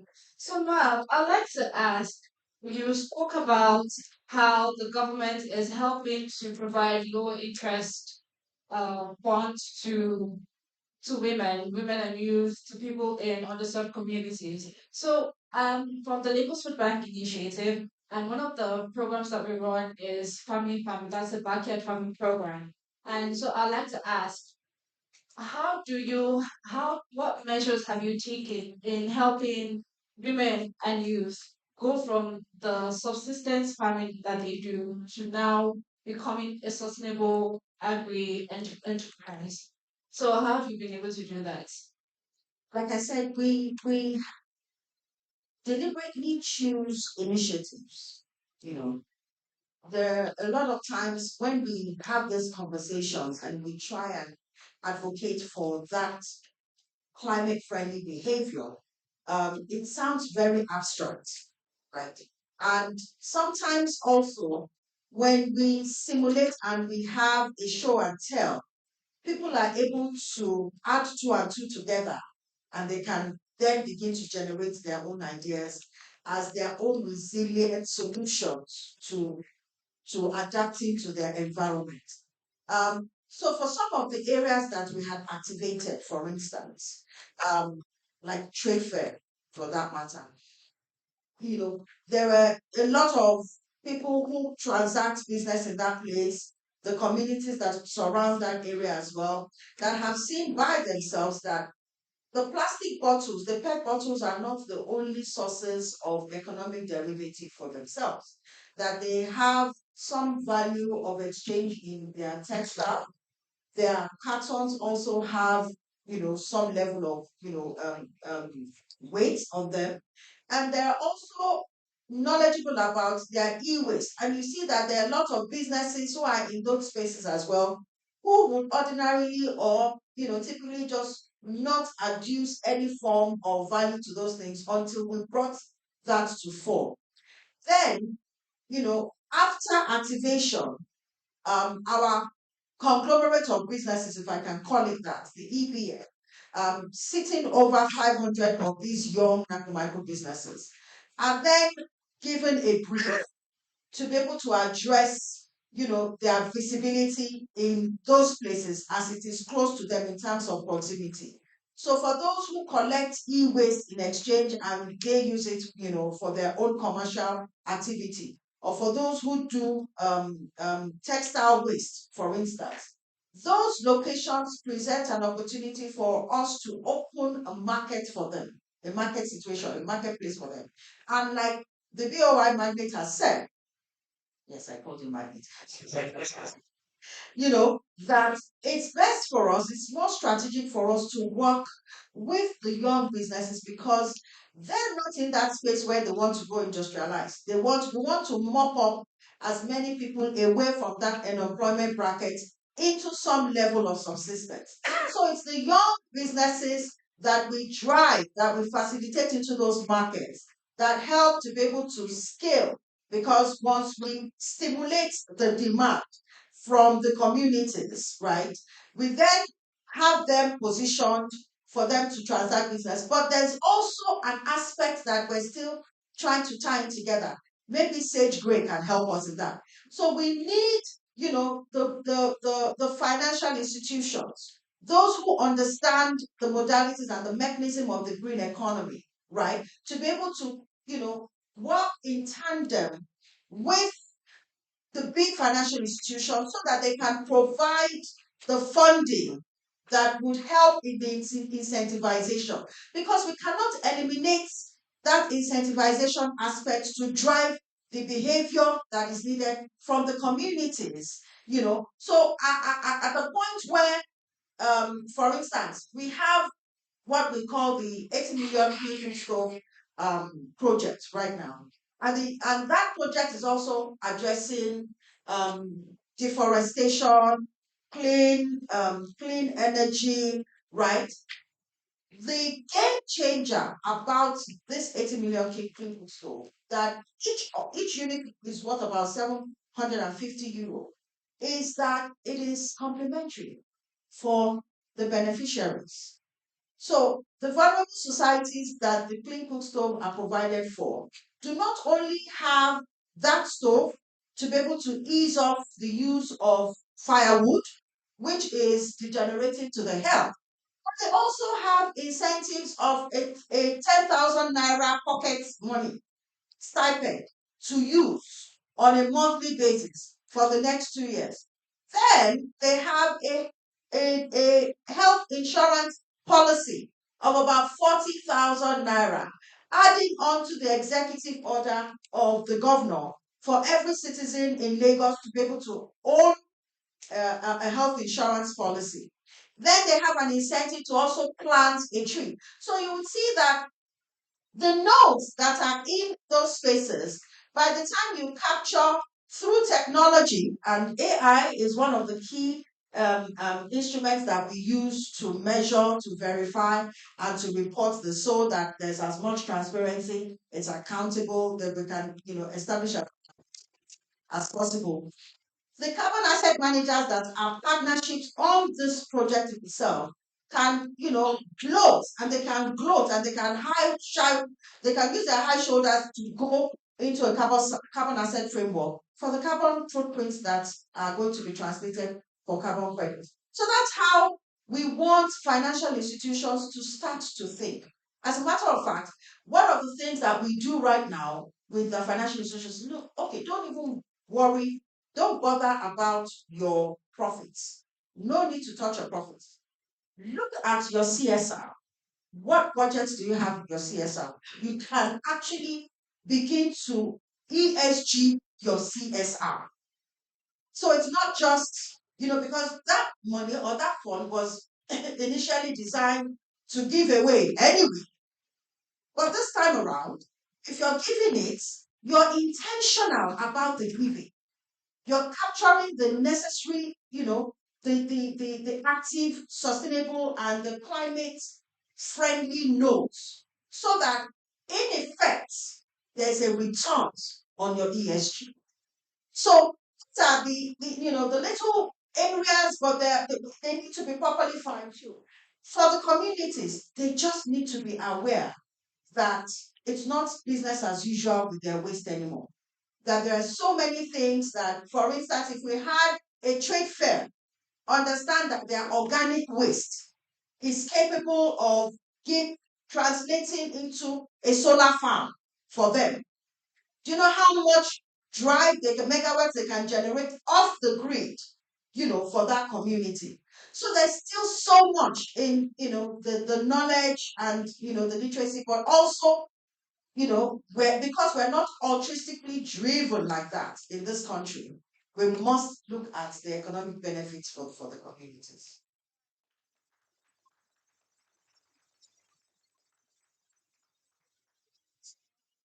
Any more questions, but I'll just have my panelists give 30 seconds parting shots on the way forward for advancing the impact. Thanks. All right, thank you very much. And thank you for the opportunity. I was going to just say to her that you're in the right place. Madam, I, yes, for you. You're in the right place. What you requested is exactly what we're here for.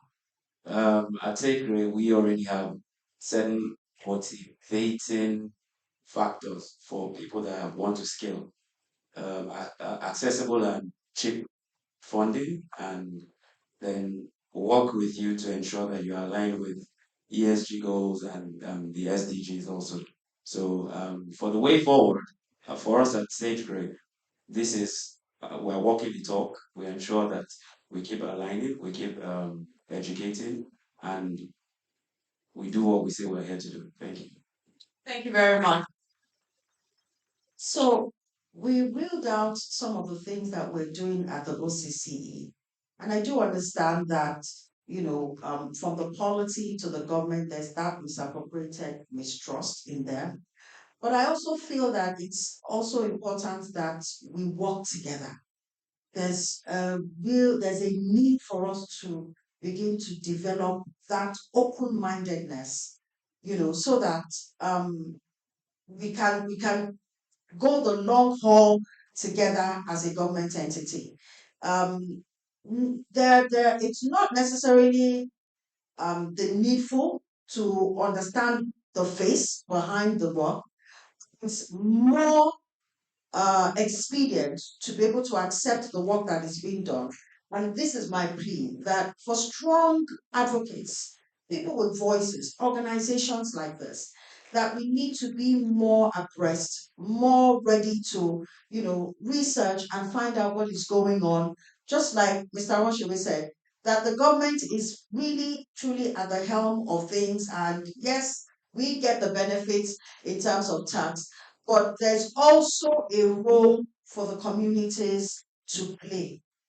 I always say that there are areas and some industries where before the policies come in, the activities should have the role and the activities should have rolled out, should have, it should have precipitated before then. And I think that the green economy presents that sort of opportunity because our waste is accessible to us. The things that we generate in the home are accessible to us that we can transact commerce with.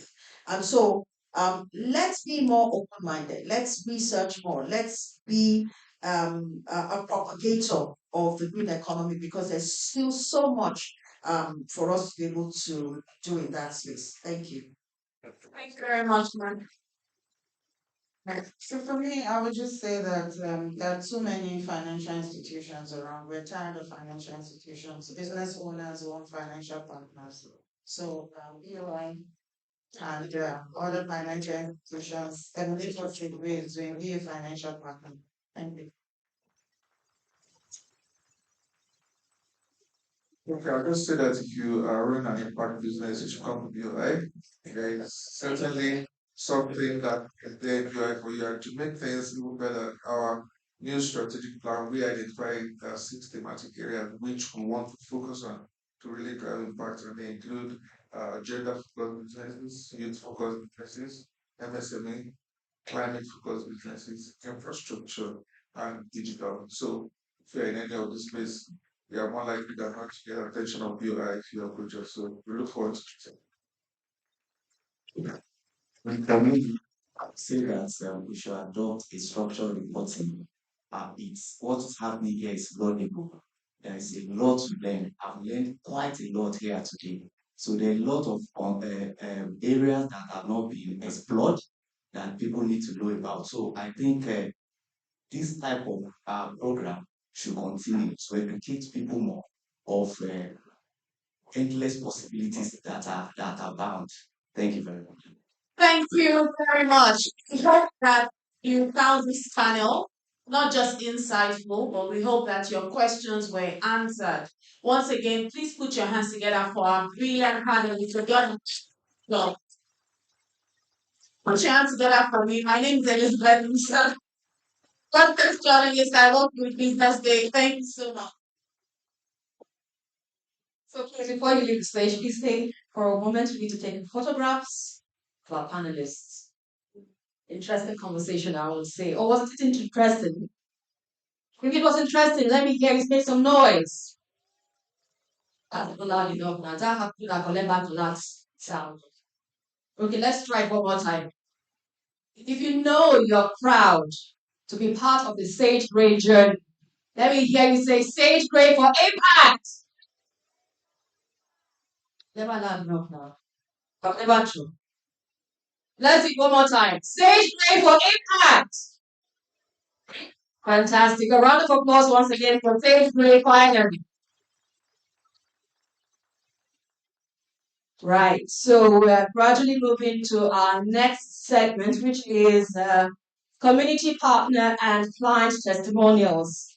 So this is one of the most meaningful ways to grasp the impact of what we do at Sage Grey Finance, and is hearing directly from those who have benefited from our support. So up next, we'll be sharing a collection of heartfelt testimonials from our valued community partners and clients.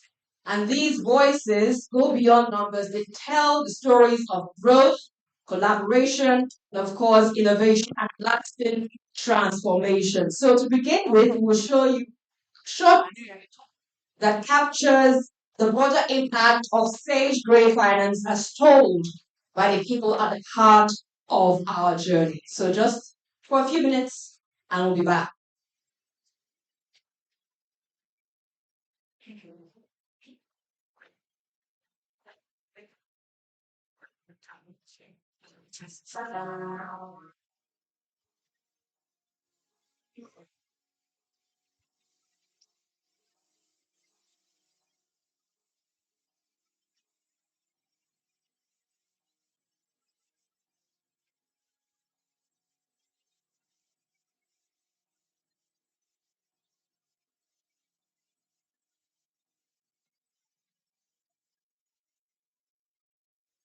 Recycle is a waste recycling and manufacturing company which specializes in the recycling of waste materials such as tires, plastics, and glass into reusable and purposeful products suitable for all industrial, commercial, and residential settings. The company, with the help of Sage Grey Finance, has been able to recycle over 250,000, preventing 2,500 MT of CO2 emissions. My name is Ifedola Foroshowe, the founder and managing director of Free Recycle Limited, an integrated recycling and manufacturing company that has gained international recognition by contributing to solving the problem of waste tires in Nigeria. It is our goal and intention that through our operations can demonstrate that recycling tires is a sustainable approach to dealing with problems like openly burning tires in Nigeria, among others. As a company, we began our operations in 2021, and as of today, we operate on a 2.5-hectare facility that we fully own and where we have recycled around 300,000 discarded tires, utilizing them in the production of our range of products. We've used discarded tires in producing flooring solutions like mats and interlocking pavers, as well as other items like marine fenders for boats and ships, expansion joints for building bridges, and very recently, flip-flops our way into the sustainable fashion industry.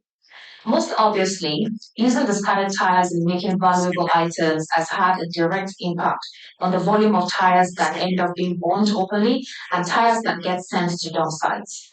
We are also proud to note the contributions that recycling tires makes towards meeting sustainable development goals, as our operation contributes most importantly to climate action as we prevent CO2 emissions and promote responsible consumption and production. We've been able to create more than 150 direct employment opportunities for the residents of Akwata, Ibadan. And this has contributed to improving the local economy and making some contribution to the standard of living for our staff, as well as their direct and indirect dependents. Sage Grey's extensive experience in the financial sector has been invaluable. Their team has provided us with strategic guidance on business planning, scaling operations, and navigating investment opportunities. This has helped us make informed decisions and grow sustainably. They've also provided access to valuable industry data and research on the growing market for sustainable products. This insight has helped us refine our product offerings, marketing strategies to better cater to the needs of eco-conscious consumers. By going beyond a traditional financing relationship, SageGrey has become a true strategic partner. Their expertise, network, and shared values allow us to maximize our impact while achieving our financial goals. SageGrey's investment in Free was crucial to the research and development phase of our journey. This phase could not have been made possible without SageGrey, as the research and development process that has led to the success of our product today is indeed a capital intensive venture. The very existence of Free as a company would have been very different without the faith Sage Grey had in Free Recycle's vision. Sage Grey's expertise is currently helping us to implement a comprehensive long-term growth plan. This includes exploring new markets, expanding our product lines, and potentially venturing into other sustainable waste management solutions, including items like steel and PET bottles. Safeway can also set the tone for other financial institutions to adopt impact financing by setting down a forward-thinking framework that can be widely adopted for discussion and implementation across the financial services sector. Jonas Spector Limited is an indigenous oil and gas logistics services company which specializes in alternative evacuation of crude oil in Nigeria. My name is Adesoye Olatunde. I'm the managing director of the Spector Limited. The Spector Limited specializes in alternative evacuation and transportation of crude oil in Nigeria. Our company acts as a partner to clients in the oil and gas industry by supplying vessels and marine support services for petroleum products, fueling, bunkering, storage, and distribution. Through our operations, we have successfully increased efficiency and reliability in crude oil and petroleum products transportation, reduce operational costs for oil companies, improve safety standards, and minimize environmental risk associated with traditional methods such as pipelines. Lunar Spectre has played a significant role in job creation and business opportunities, contributing to the socio-economic development of the Niger Delta region.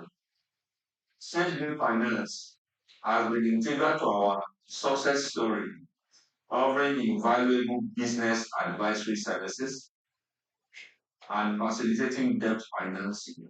He played a pivotal role in developing the business ideas over several iterations, building the concepts, engaging early stage stakeholders, developing a viable business case, and crafting a comprehensive proposal and investment pitch book. It was quite a delightful experience. Our vision is to be the global market leader in oil and gas logistics service. We aim to build a world-class, reliable oil and gas logistics solution that is focused on continuously delivering in an effective and efficient manner and rates to meet our clients' quality and timely expectations. On environmental sustainability, we intend to set new standards for responsible crude oil transportation in Nigeria, promoting pollution-free alternative crude evacuation services. We aim to invest in research and development initiatives focused on enhancing our fleet with eco-friendly vessels and implementing innovative solutions for waste management and pollution prevention. Additionally, SPL Torogu is an indigenous oil and gas company that has developed a gas processing facility in Nigeria in collaboration with the Nigerian Content Monitoring and Development Board, NTPMB, for the development of a 200 MMS CFD gas processing facility in Otorogu, Delta State. SPL Victoria Limited is an indigenous oil and gas company which focuses on the processing of natural gas into LPG, propane, and condensate. SPL Victoria is a joint venture set up by Southeast Petroleum Limited and the Nigerian Content Development and Monitoring Board. Our business strategy is fully aligned with the federal government's initiative to boost the gas sector and establish it as a commercially viable industry, both locally and internationally. Our gas processing facility also has the capacity to produce 120,000 metric tons, accounting for over 10% of Nigeria's annual LPG consumption. This not only positions us as a key player in the gas sector, but also underscores our commitment in reducing gas flaring, pollution, and promoting the development of valuable gas products such as LPG for domestic and commercial uses. In addition, our contribution to the gas sector, our operations are the potential to create over 5,000 job opportunities, both directly and indirectly, while generating over 100 ancillary businesses, including trucking, logistics, and related industries. SageGray Finance Limited has played a central role in the operations of SPL Littoral Limited. They were instrumental in development of all our project documentations, including concept plans, business proposals, business plans, and investment schedule, among others. Sage Grey Finance provided funding and facilitated additional financing with other stakeholders, ensuring the financial viability of our project. One notable achievement was securing the collaboration and partnership of the Nigerian Content Development and Monitoring Board in our gas processing project, for which SageGrade Finance developed all the necessary documentation and contracts leading to equity financing from NCDM. Their profound understanding of project finance structures, risk management practices, and regulatory requirements enabled us to negotiate favorable terms and secure the necessary funding to execute our strategic plans effectively. Additionally, Sage Grade Finance played a crucial role in helping the company achieve strong corporate governance practices, ensuring compliance and accountability across all levels of our operations and beyond. Sage Grade Technologies is a technology provider creating impact by developing and deploying practical and sustainable solutions across various sectors. Sheraton Finance Limited has been instrumental in providing financial backing for our technology ideation and advancement efforts. For instance, they have facilitated access to capital for research and development initiatives, enabling us to explore new technologies, enhance our existing products, and innovate in various areas of our business. Additionally, Swedbank Finance Limited has supported us through tailored financial solutions that address our specific needs, such as project financing and venture capital investment. For example, in 2021, Swedbank Finance gave us our first seed investment of $250,000 in one of our tech products and continue to provide business development and social governance advisory services to us till date. Without financial support from Swedbank Finance Limited, some of our most ambitious technology projects would have been difficult to pursue. We have successfully developed a total of 4 products since 2021. And one of them is an internal product, a customer care software called Ukiro Software. Through our fundings, we were able to take calculated risks, experiment with cutting edge technologies, and push the boundaries of innovation within our industry. Sainsbury Finance Limited has empowered us to explore new avenues of growth and stay ahead of the curve in a rapidly evolving technological landscape. Museb's Enterprise is a dynamic and innovative fashion retail company specializing in the sale of high-quality bags and shoes. With a strong online presence and a physical store in Abuja, Nigeria, Museb's Enterprises has emerged as a trusted destination for fashion enthusiasts seeking stylish and trend-setting accessories. I am Mrs. Moturari Abiodun, the founder of Mosep Enterprise. Mosep Enterprise specializes in retailing top quality fashion bags, shoes, and other fashion accessories. Mosep Enterprise was born out of my passion for fashion and has evolved into a business venture.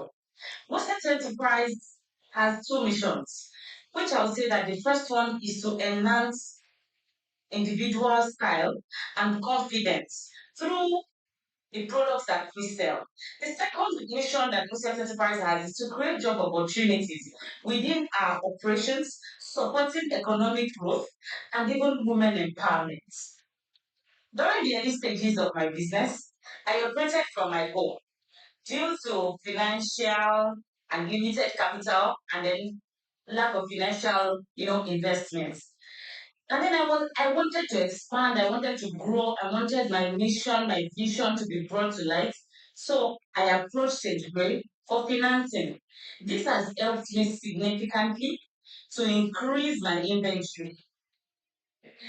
And with the support of SageGrade, financing this business, financing this dream, I have transitioned from the small space in my home to a physical store.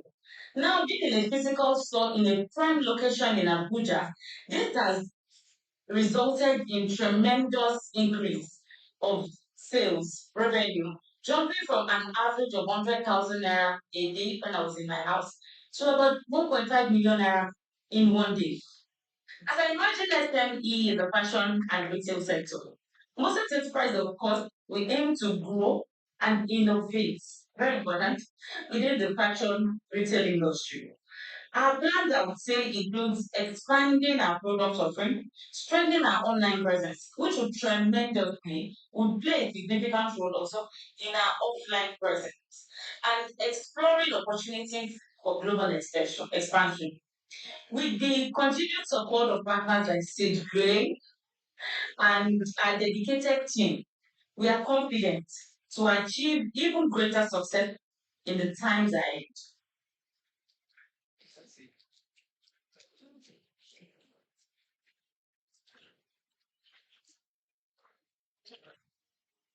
All right, the round of applause for Sage Grey Finance. Thank you all so much. So we still have one more story to share, and I will quickly invite to the stage the proprietor of Morit International School, who will be sharing the school rather. Let me quickly give you a brief. The school is a plastic for tuition model, a system that allows parents with limited means to pay school fees using PET bottles or cash. So I'll be inviting once again the proprietor of Morit International School, Mbamara Patrick, to come on stage and share with us the remarkable journey of how Sage Grey Finance has played a role in making it possible. Please put your hands together as he comes on stage. Good afternoon. My name is Patrick Mbamara. Um, I'm a proprietor of Moritz International School. Um, Moritz International School is a school for underserved communities or children from families that are not really doing well financially. We have a story, and I don't want to bore you with our story, but um, while we started Moritz 2010, had a closure due to financial things and all that. Came back 2013. And from 2013 to 2024, Sage Grey came in. We are so thankful that our story and Sage Grey's story is met. Let me put it that way. We over time we started with preschool. From preschool we moved into primary, junior secondary, and secondary. Currently, currently we the story of accepting plastic bottles or other recyclables came into when we discovered that we or our parents could not afford collect and paying their school fees on time or even withdrawing due to no money to pay school fees.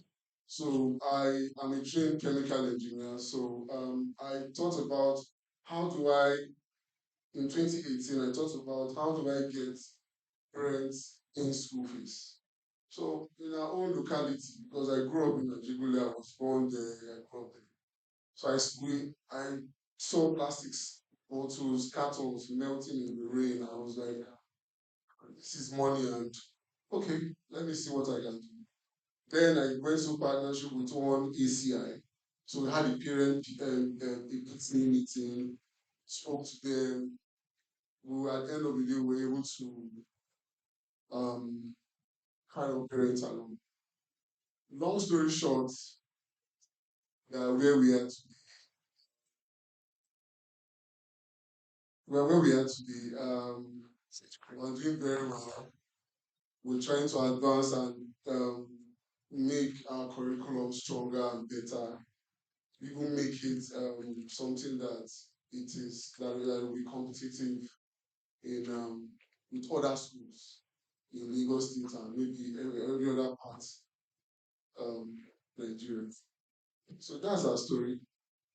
I went through the magazine or the brochure. What was written there about us was not really.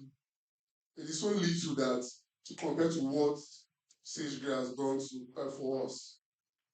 I don't think it not captured on that brochure. We've been giving financial assistance so many times. The sandals for the students were brought to school. We are so happy now. For when I was coming to this place, I told them I'll be coming here and we were all happy. Those I did not get sandals were still on my neck. They're still on my neck. So it's a big family and we hope as is what we are doing, we are giving education to these children that can't really afford them naturally. And at the same time, we are contributing in reducing the carbon footprint on planet Earth. And I know that with more support and partnership with Sage Green, we'll do more. We'll conquer more. Thank you so much.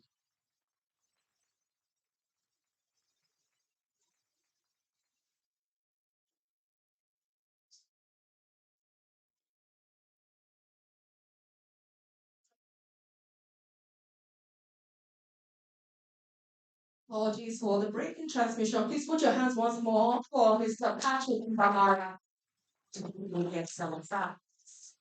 All right, so I just want to invite one more person to share a brief story. Just have just about 2 minutes, and let me quickly invite MRCF to share her story on the impact finance from Stage Grey. So please put your hands together as they come on stage. Just short time to do that.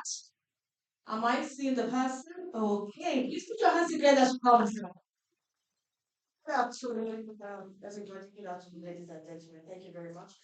Okay, so Momirama MRCF is, my name is Ronka Kishete. Momirama MRCF is an orphanage home that is situated in Kaduna. Presently, we have 5 children who have been displaced as a result of insurgency. They've had their parents killed. Some of the mothers have a teenage pregnancy and they've abandoned the children. We have 25 children right now, and we are direct beneficiaries of this impact financing from Sage Grey. Thank you very much. So the finance has helped us to afford medicals for the children. So the money comes every month, and we're able to offset our bills, directly to our doctor. If you have 25 children in a home, I mean, what can be when one catches a cold, everybody, catches it as well. So Sage Grey has been very helpful in helping us to settle medical bills. That's a very crucial for the children. We are very thankful. And like Oliver Twist, of course, we are asking for more. Thank you very much. God bless you. Please put your hand one more time. Thank you so much, ma'am, for sharing your story with us. I can tell Sage Grey Finance has done a lot for the communities and people all around. So now we've come to a truly special moment, which is at the heart of what we do at Sage Grey Finance. We will be seeing the real impact of our work, stories of lives changed, businesses supported, and of course, communities empowered. And we're not stopping there. We're also excited to also unveil our new set of impact-driven initiatives focused on women and youth empowerment, community development, and SME financing. Would you put your hands together for that? Thank you. So to take us into this powerful segment, please welcome a passionate voice in sustainability and innovation, an associate at Sage Grey Finance Limited, Dumebi Okeke, to give us more on this. Together for him as a person. Uh, Starting with existing protocols, let me just say thank you to everybody who showed up here today. I'm just going to go straight to it. So my name is Timothy Okeke. I'm a project finance associate with City Finance. And I am very honored to share the insightful ways that we've been able to impact the communities that we are forced to serve. Um, as an impact finance firm, we remain very committed to a model of responsible finance that balances both social impact and then financial return. And also, we spoke about it earlier. Yeah, we believe that this reflects our core value as a business, and it helps us build a more equitable, more sustainable society.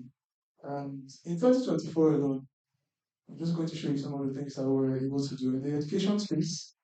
We were able to work with Tender Cradle schools and then Victoria Island Secondary School. We were able to work with Lagos Food Bank Initiative as well to provide solutions to learning related hunger. For health, sorry, we worked alongside the Sickle Cell Foundation and Link Shore Cancer Center, and we did this in an effort to raise awareness for cancer research, and then the availability of treatments.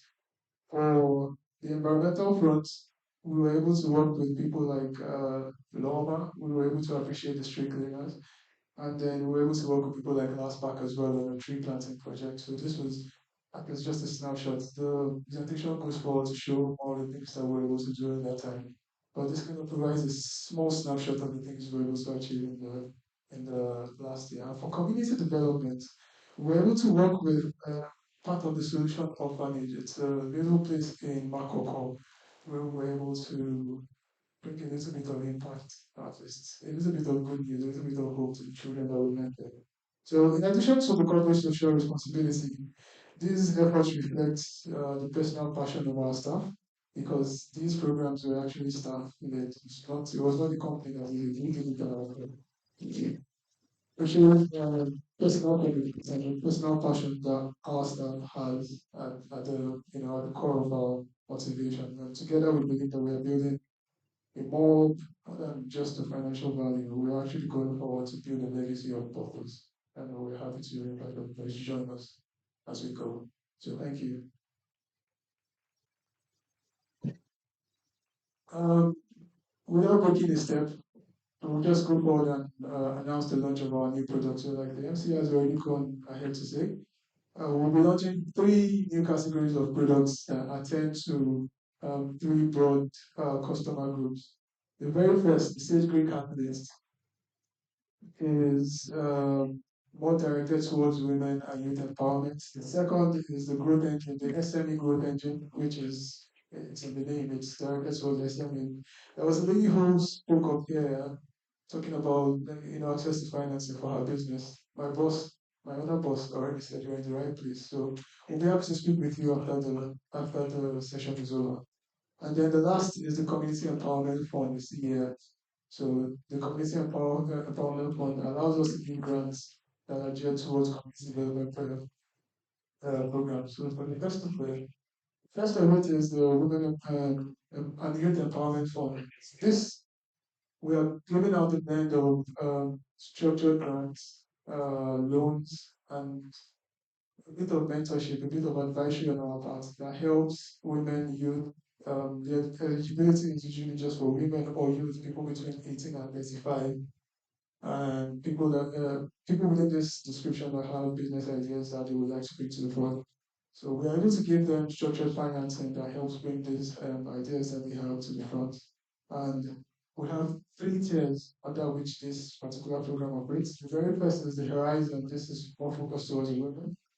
The Horizon Seed Grant. Under this grant, we're able to give somewhere between 500,000 to 2 million naira to people who are looking to set up or start up businesses. The second is the Next Gen Accelerator Program. Now, the Next Gen focuses more on the youth. And again, we're able to give grants, we're able to give loans, depending on what the funding requirement for the business is. And then finally, we have the innovation and then the leadership workshop, for which we invite the people that we have mentioned previously into. So leveraging on our abilities as advisory services provider, we can offer legal advisory, we can offer financial and strategy services advisory to these people. So please, the next, the SME growth engine. Now, for the SME's growth engine, we are quite proud to know that POI, those, POI is one of our stakeholders, and they've been able to offer us some extent of financing through which we are able to offer very attractive 9% per annum loans to SME. But under this SME growth engine, we are able to offer working capital financing, we are able to offer asset financing, we are able to do invoice discounting for our customers depending on how they would need it. So again, the beneficiaries, you must be a business registered in Nigeria, you must be an SME. I think the government classifies SMEs as businesses with turnover less than 50 million. So if you fall into that category, then definitely we can speak to you, help you structure a product that works, and then grow your facility. The tiers of the products that go under the MSME growth engine. The very first is the Elevate SME program. So this we offer flexible working capital loans, STEM loans, invoice discounting facilities. The next is the flexible collateral option because it's something that even POI went forward to mention that depending on how much you want to give somebody as a facility, one of the very touchy topics for them to talk about is how the facility is going to be secured. For a lot of people, they would rather just take your loan and then before we take it out the conversation of financing. But as Stage Green Finance, we are licensed regulated by central bank, and central bank is really help us do that. But we are able to work very closely with you in finding alternatives, ways that work, so that you can go ahead, do your business, create the value that you've set out to create, and then help us achieve our goal of creating impact as well, without compromising on our commitment to safety for our capital as well. And then finally, we have the State Scale Accelerator Program. Again, this all leverages on our abilities as uh, advisors. So we are able to offer financial services, strategy services, legal to our potential clients on this. And then finally, we have the Community Empowerment Fund. Now, the Community Empowerment Fund is almost entirely grant funded. Now, we understand that the processes of giving the government a loan is quite tricky, so it's easier to just, leave that for the big boys like BOI to handle. But for the Community Empowerment Fund, we're able to give up to one, maybe 2 million naira to communities on grant basis for them to either initiate or develop impactful products that impactful projects that they will be able to deploy within their communities. Now, one of the things that we mentioned very insistently right from the beginning of this program was our fixation on making sure that we get financial returns as well as social impact returns. In this case, while we might not be able to go ahead and ask for financial returns on the grant, we are very strict with how we measure the impact. So if we give you funds, for example, if we give a community funds to develop a waterborne project or a healthcare project, we are very, very fastidious on how we intend to measure it. We stay very close to the sources or to the people that we are working with and make sure that the reporting is extremely, very, very accurately done. So these are the three products that we're launching today. For more information, for people who will be interested in them, the Women and the Youth Empowerment Fund, for the MSME Fund, as well as the Community Development Fund, we are around. I think most of us are here. You can speak with us, and we'll be able to get you on board. Please get you started on this journey of impact with us. So, thanks again once more to everybody who's come here, and have a great day.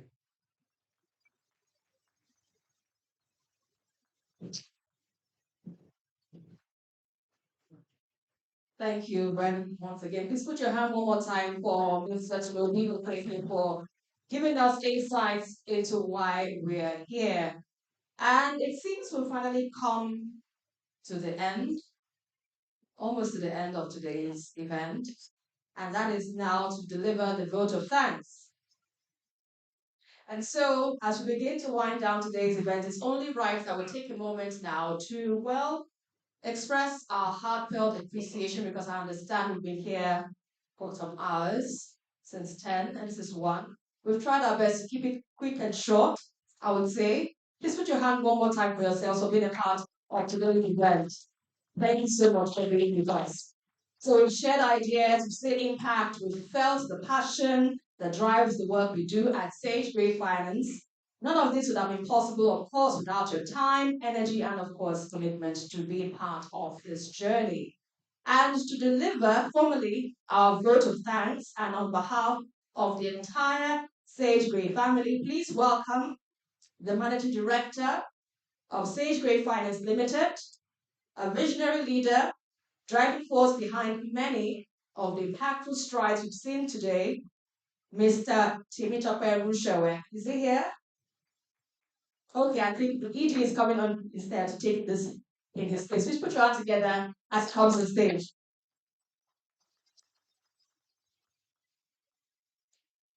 Thank you very much. I hope we have taken out a thing or two about impact and impact financing and impact investment today. Our esteemed guests, our partners, and our very dear beloved staff. Before I go ahead to deliver the vote of thanks, I'd like to resound our 3 convictions at Sage Grey, and I'd like everybody to take that away from here today. The first is that there cannot be sustainable commercial viability without the accommodation of impact. Second is impact and financial returns are not mutually exclusive. And the third is the greater the impact achieved, the higher the potential for commercial returns. I'd like all of us to hold that with us as we depart from here today. And having said that, I want to express our most sincere and profound appreciation to everybody that came here today, that has taken out from their precious time in the city of Lagos to join us in our way forward. Say Grey Finance, way forward, advancing impact. I would like to say a big thank you on behalf of the board, on behalf of my managing director, and on behalf of all staff of Sage Grey. We want to thank you so very much for being here with us. And like my colleague has rightly said, anybody interested in starting any conversations with us, we're just around the corner here. We have a number of products that he has rolled out, so please do well to visit any of our staff members to initiate conversations that will take you on the journey with us. I pray that as we depart from here, get to our various destinations safely, and I pray that we'll all increase even as we continue to deliver impact in our environment. Thank you so much, everybody.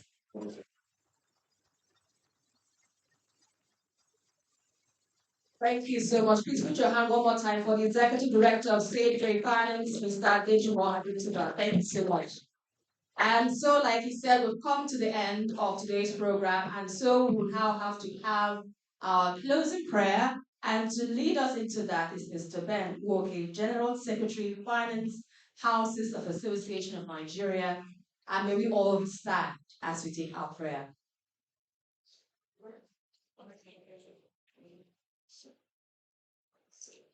Let's rise on our feet. Our Father and our Lord, we thank you. We bless you for your grace, for the presence of mind, for your breath, for our sustenance, for your impact in our lives. Thank you for bringing us together for this auspicious event. Thank you for where you brought us grain. Thank you for the impact they are making in the lives of people, social impact, and the economic impact in businesses. Thank you for advancing their businesses. And thank you for the ideas that we share here that will move us and enterprise to the next level. We ask for the enabling grace as they look forward, doing greater exploits in business. And thank you for all of us that come here with all our ideas and ambitions. And as we collaborate with Sacred to move all our interests forward. Thank you, Lord, for life and for the enabling grace to do much more contribution to the society. To bless and honor you. As you depart, we commit our lives and our business very and that you take us home safely in Jesus' name. Thank you, Father. In Jesus' name we have prayed. Praise the Lord. Let's clap for Jesus. Thank you, God. All right, like we said, we've come to the end of today's program. And so we can all step out. Our lunch is served, is out. We can take our lunch. And also for group photograph, we can all get outside too. There's a backdrop outside where we can all take some photographs to serve as a memory for the event so far. Once again, I'd like to thank you all and God bless you all. Thank you so much.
That's the best time.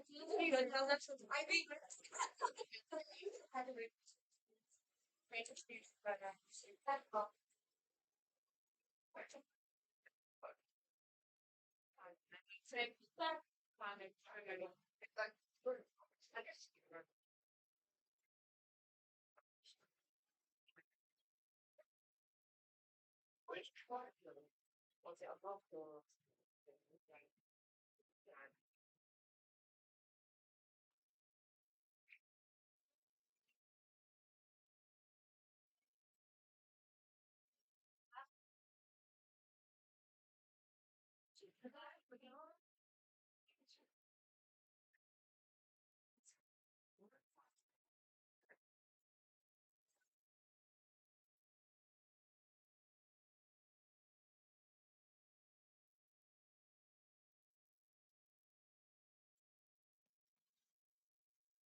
I wasn't there.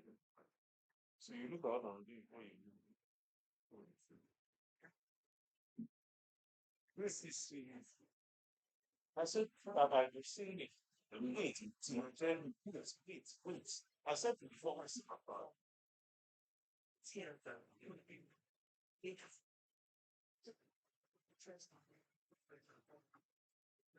Yes,